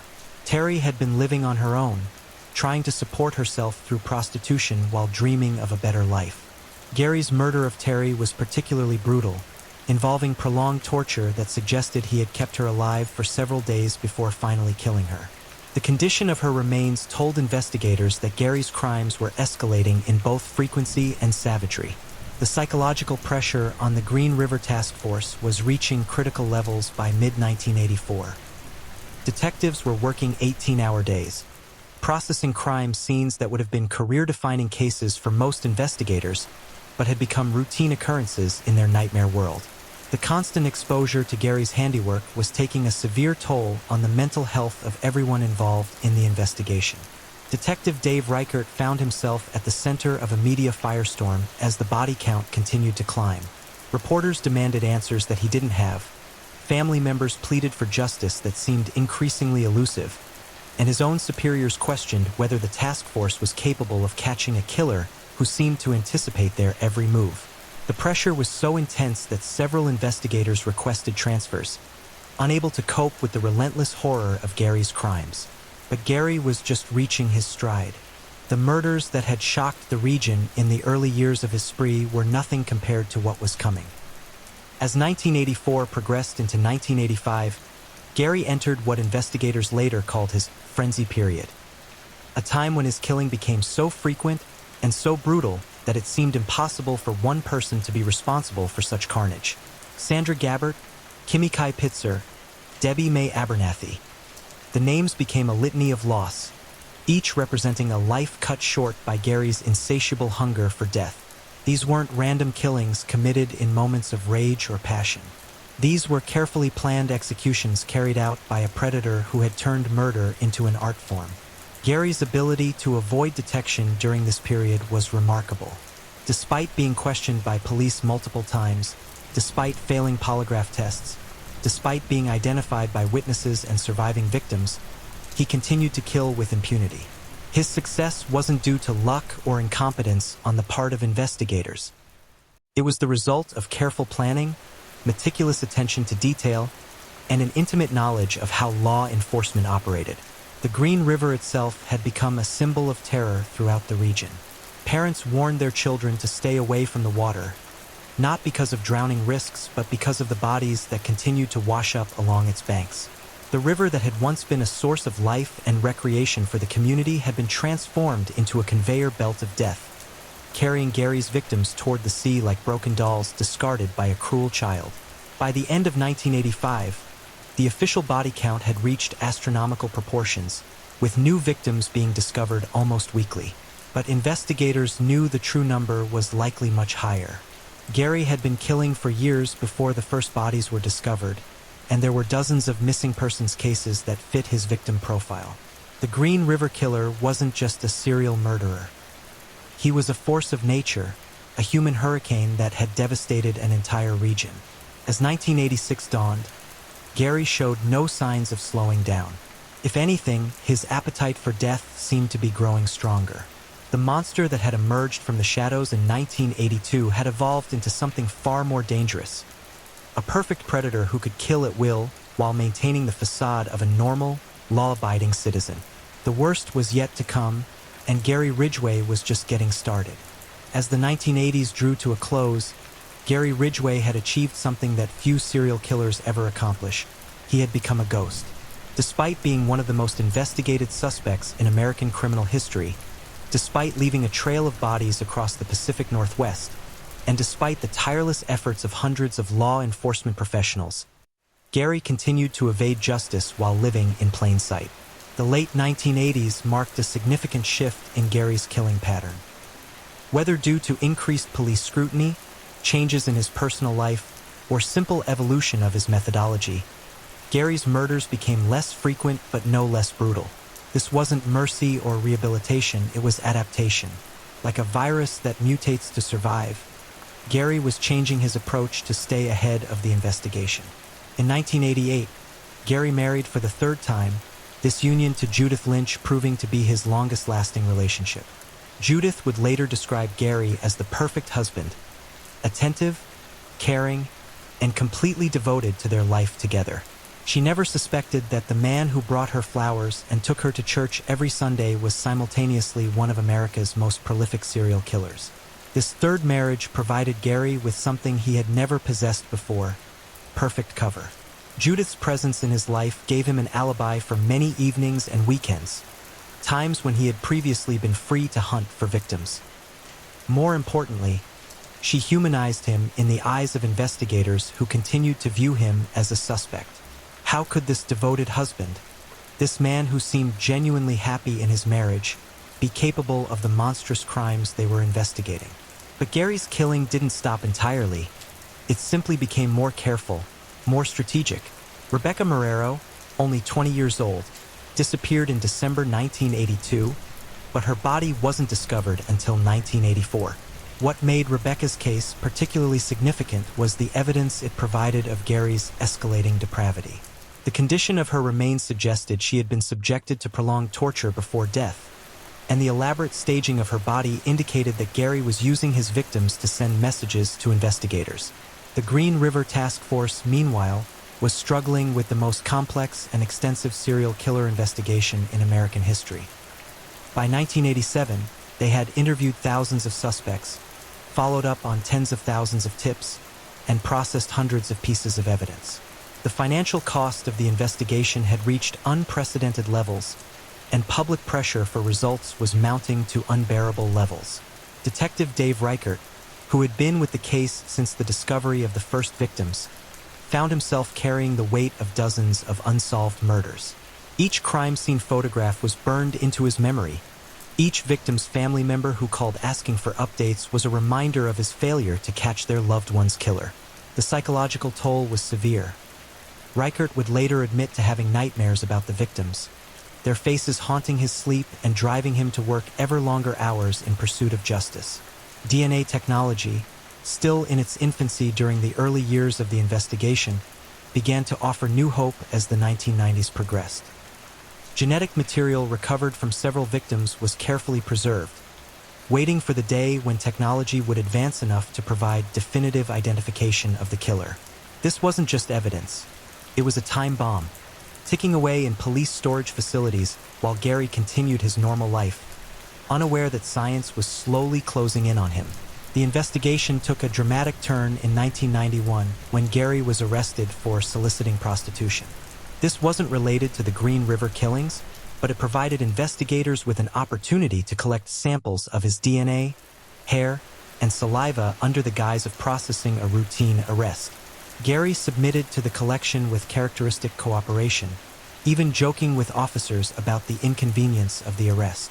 What Gary didn't know was that he had just provided investigators with the key to his own eventual downfall. The samples collected during his 1991 arrest were carefully cataloged and stored, waiting for DNA technology to advance to the point where meaningful comparisons could be made with evidence from the crime scenes. As the 1990s progressed, Gary seemed to fade from active consideration as a suspect. New leads emerged and were followed.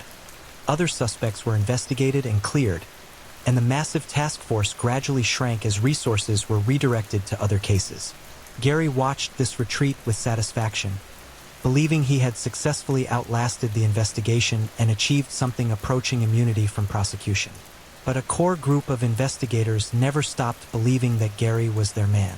Detective Tom Jensen, who had joined the task force in the mid-1980s, kept Gary's file active and continued to work the case even as others moved on to different assignments. Jensen was convinced that Gary was the Green River killer, and he was determined to prove it regardless of how long it took. The breakthrough came in 2001, nearly 20 years after the first victims were discovered. Advanced DNA testing techniques had finally progressed to the point where meaningful comparisons could be made between the samples collected from Gary and genetic material recovered from multiple victims. When the results came back, they provided the definitive proof that investigators had been seeking for 2 decades. The DNA evidence was overwhelming and irrefutable.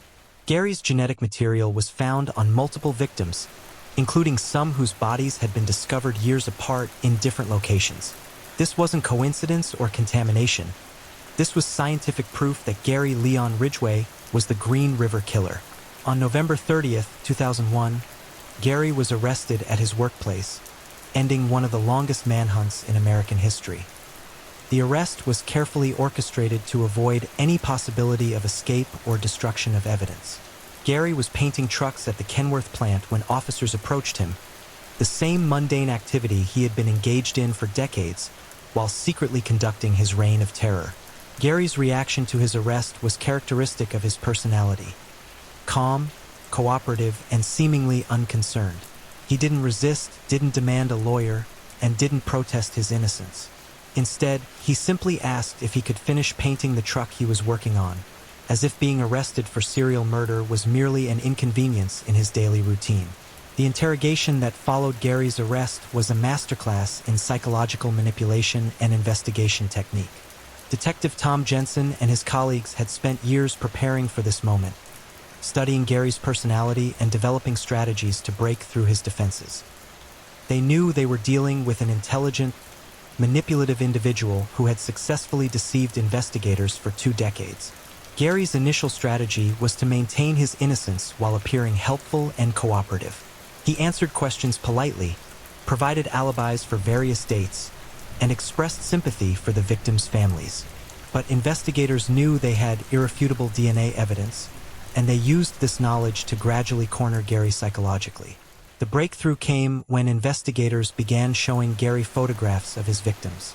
For the first time in 20 years, Gary's carefully maintained facade began to crack.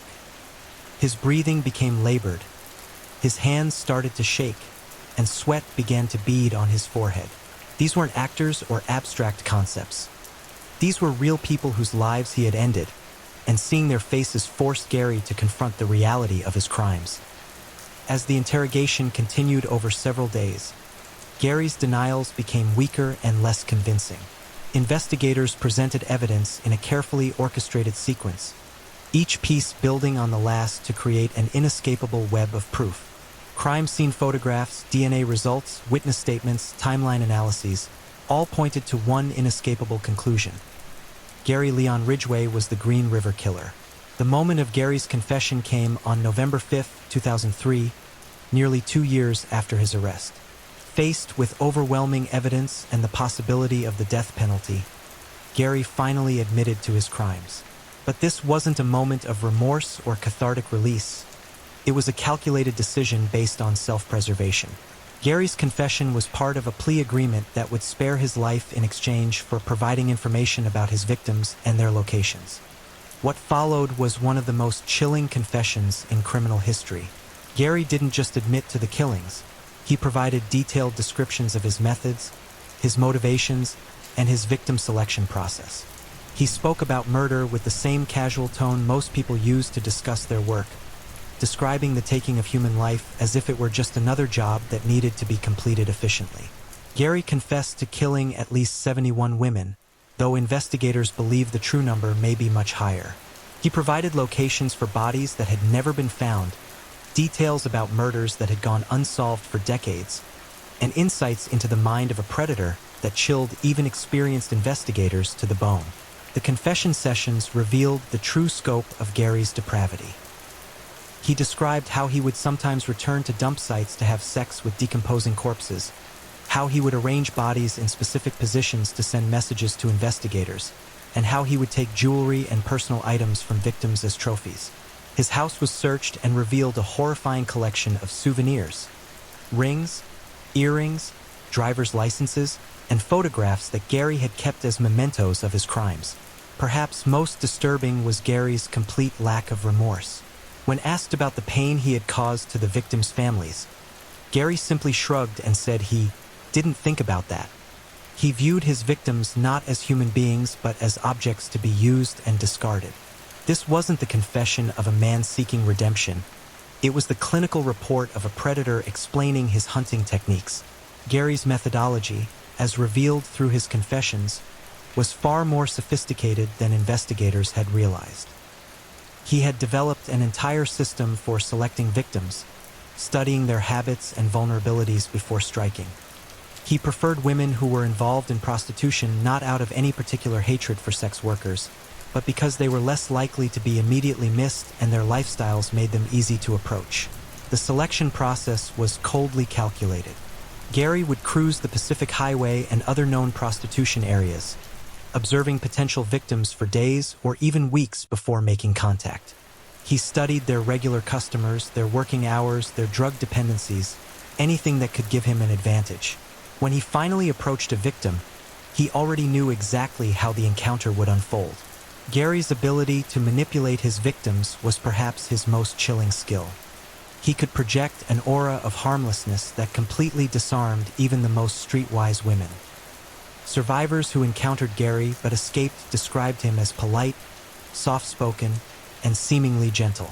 He would often engage victims in conversation about their lives, their problems, and their hopes for the future, information he used to better control them during their final moments.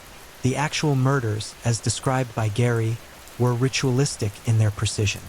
He had developed specific techniques for strangling victims that would minimize their ability to fight back while maximizing his control over the situation. He would position himself behind his victims, using ligatures or his bare hands to cut off their air supply while whispering reassurances that everything would be okay. But the killing was only part of Gary's ritual. What happened afterward revealed the true depths of his sickness. Gary would often spend hours with his victims' bodies, positioning them in specific ways, sometimes dressing or undressing them, and frequently engaging in necrophilia. These weren't crimes of passion. They were carefully choreographed performances that satisfied Gary's twisted psychological needs. The body disposal process was equally methodical. Gary had identified dozens of dump sites throughout the Puget Sound region, choosing locations based on accessibility, visibility, and likelihood of discovery. He wanted the bodies found. The terror and media attention fed his ego and sense of power. But he also wanted to control when and how they were discovered, using the timing of body discoveries to manipulate the investigation. Gary's confession revealed that he had been far more active than anyone had suspected. The killings that had been attributed to him were just the ones where physical evidence existed. Gary claimed to have killed women whose bodies were never found, victims whose disappearances were never connected to the Green River case. The true scope of his crimes may never be fully known. The families of Gary's victims were finally able to learn what had happened to their loved ones. But the knowledge came at a terrible price. Hearing Gary describe the murders of their daughters, sisters, and friends with clinical detachment was almost unbearable. Some family members attended every confession session, determined to hear every detail no matter how painful. Others couldn't bear to listen, finding the horror too overwhelming to endure. Detective Dave Reichert, who had spent over 20 years hunting Gary, finally had his answers. But the victory was bittersweet. While Gary would never kill again, the damage he had inflicted on the Pacific Northwest was permanent. Dozens of families had been destroyed, hundreds of investigators had been traumatized, and an entire region had lived in terror for more than 2 decades. On December 18, 2003, Gary Leon Ridgway was sentenced to life in prison without the possibility of parole. The sentence was part of his plea agreement. By confessing to his crimes and providing information about victim locations, Gary had avoided the death penalty.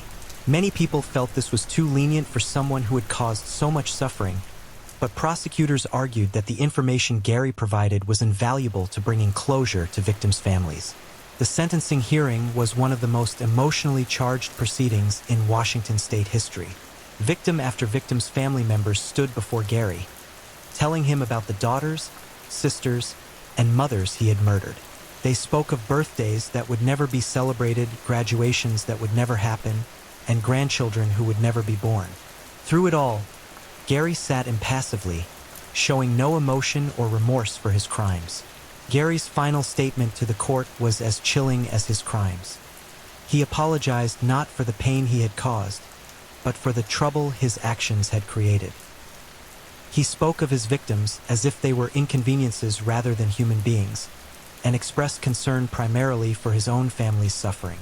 Even at the moment of his final reckoning, Gary remained the narcissistic predator he had always been. The Green River case officially closed in 2003, but its impact continues to reverberate throughout the law enforcement community. The investigation led to significant advances in DNA technology, victim identification procedures, and multi-jurisdictional cooperation in serial killer cases. The techniques developed during the hunt for Gary Ridgway have been used to solve hundreds of other cases around the world. Today, Gary Ridgway sits in a maximum security prison cell, serving multiple life sentences for his crimes. He will never again walk free, never again hunt for victims, never again destroy innocent lives. But the monster he was, the predator who turned the Pacific Northwest into his personal killing field, serves as a permanent reminder of the evil that can hide behind the most ordinary facade. The Green River runs clear now, its waters no longer carrying the broken bodies of Gary's victims toward the sea. Children play along its banks, families picnic in the areas that were once crime scenes, and life has gradually returned to normal in the communities that were terrorized for so long. But the memory remains, carved into the collective consciousness of a region that will never forget the 2 decades when death stalked their streets. The victims of Gary Ridgway, Wendy Caulfield, Deborah Bonner, Linda Rule, and dozens of others, are gone but not forgotten. Their names are etched on memorial walls, their stories told in documentaries and books, their lives remembered by families who refused to let them become mere statistics in a serial killer's tally. They were daughters and sisters, mothers and friends, human beings with hopes and dreams that were cut short by a monster's insatiable appetite for death. Gary Leon Ridgway, the Green River Killer, the man who terrorized a region and destroyed countless lives, will spend the rest of his days in a concrete cell, alone with his memories of the evil he inflicted on the world. It is a fitting end for a predator who showed no mercy to his victims and deserves none in return. The monster is caged, the hunt is over, and justice, delayed but not denied, has finally been served. But the scars remain, visible and invisible, on a community that survived one of the most prolific serial killers in American history. The Green River Killer case stands as a testament to both human evil and human perseverance, a reminder that while monsters exist among us, there are also heroes willing to spend decades hunting them down and bringing them to justice. In the end, good triumphed over evil, but at a cost that can never truly be measured or forgotten. Thank you for watching and joining us as we explored these chilling and mysterious stories. If you enjoyed the journey, be sure to like, subscribe, and share with others who love a good mystery. We appreciate you taking the time to be a part of this, and we'll see you next time for more gripping stories. Stay safe and stay curious.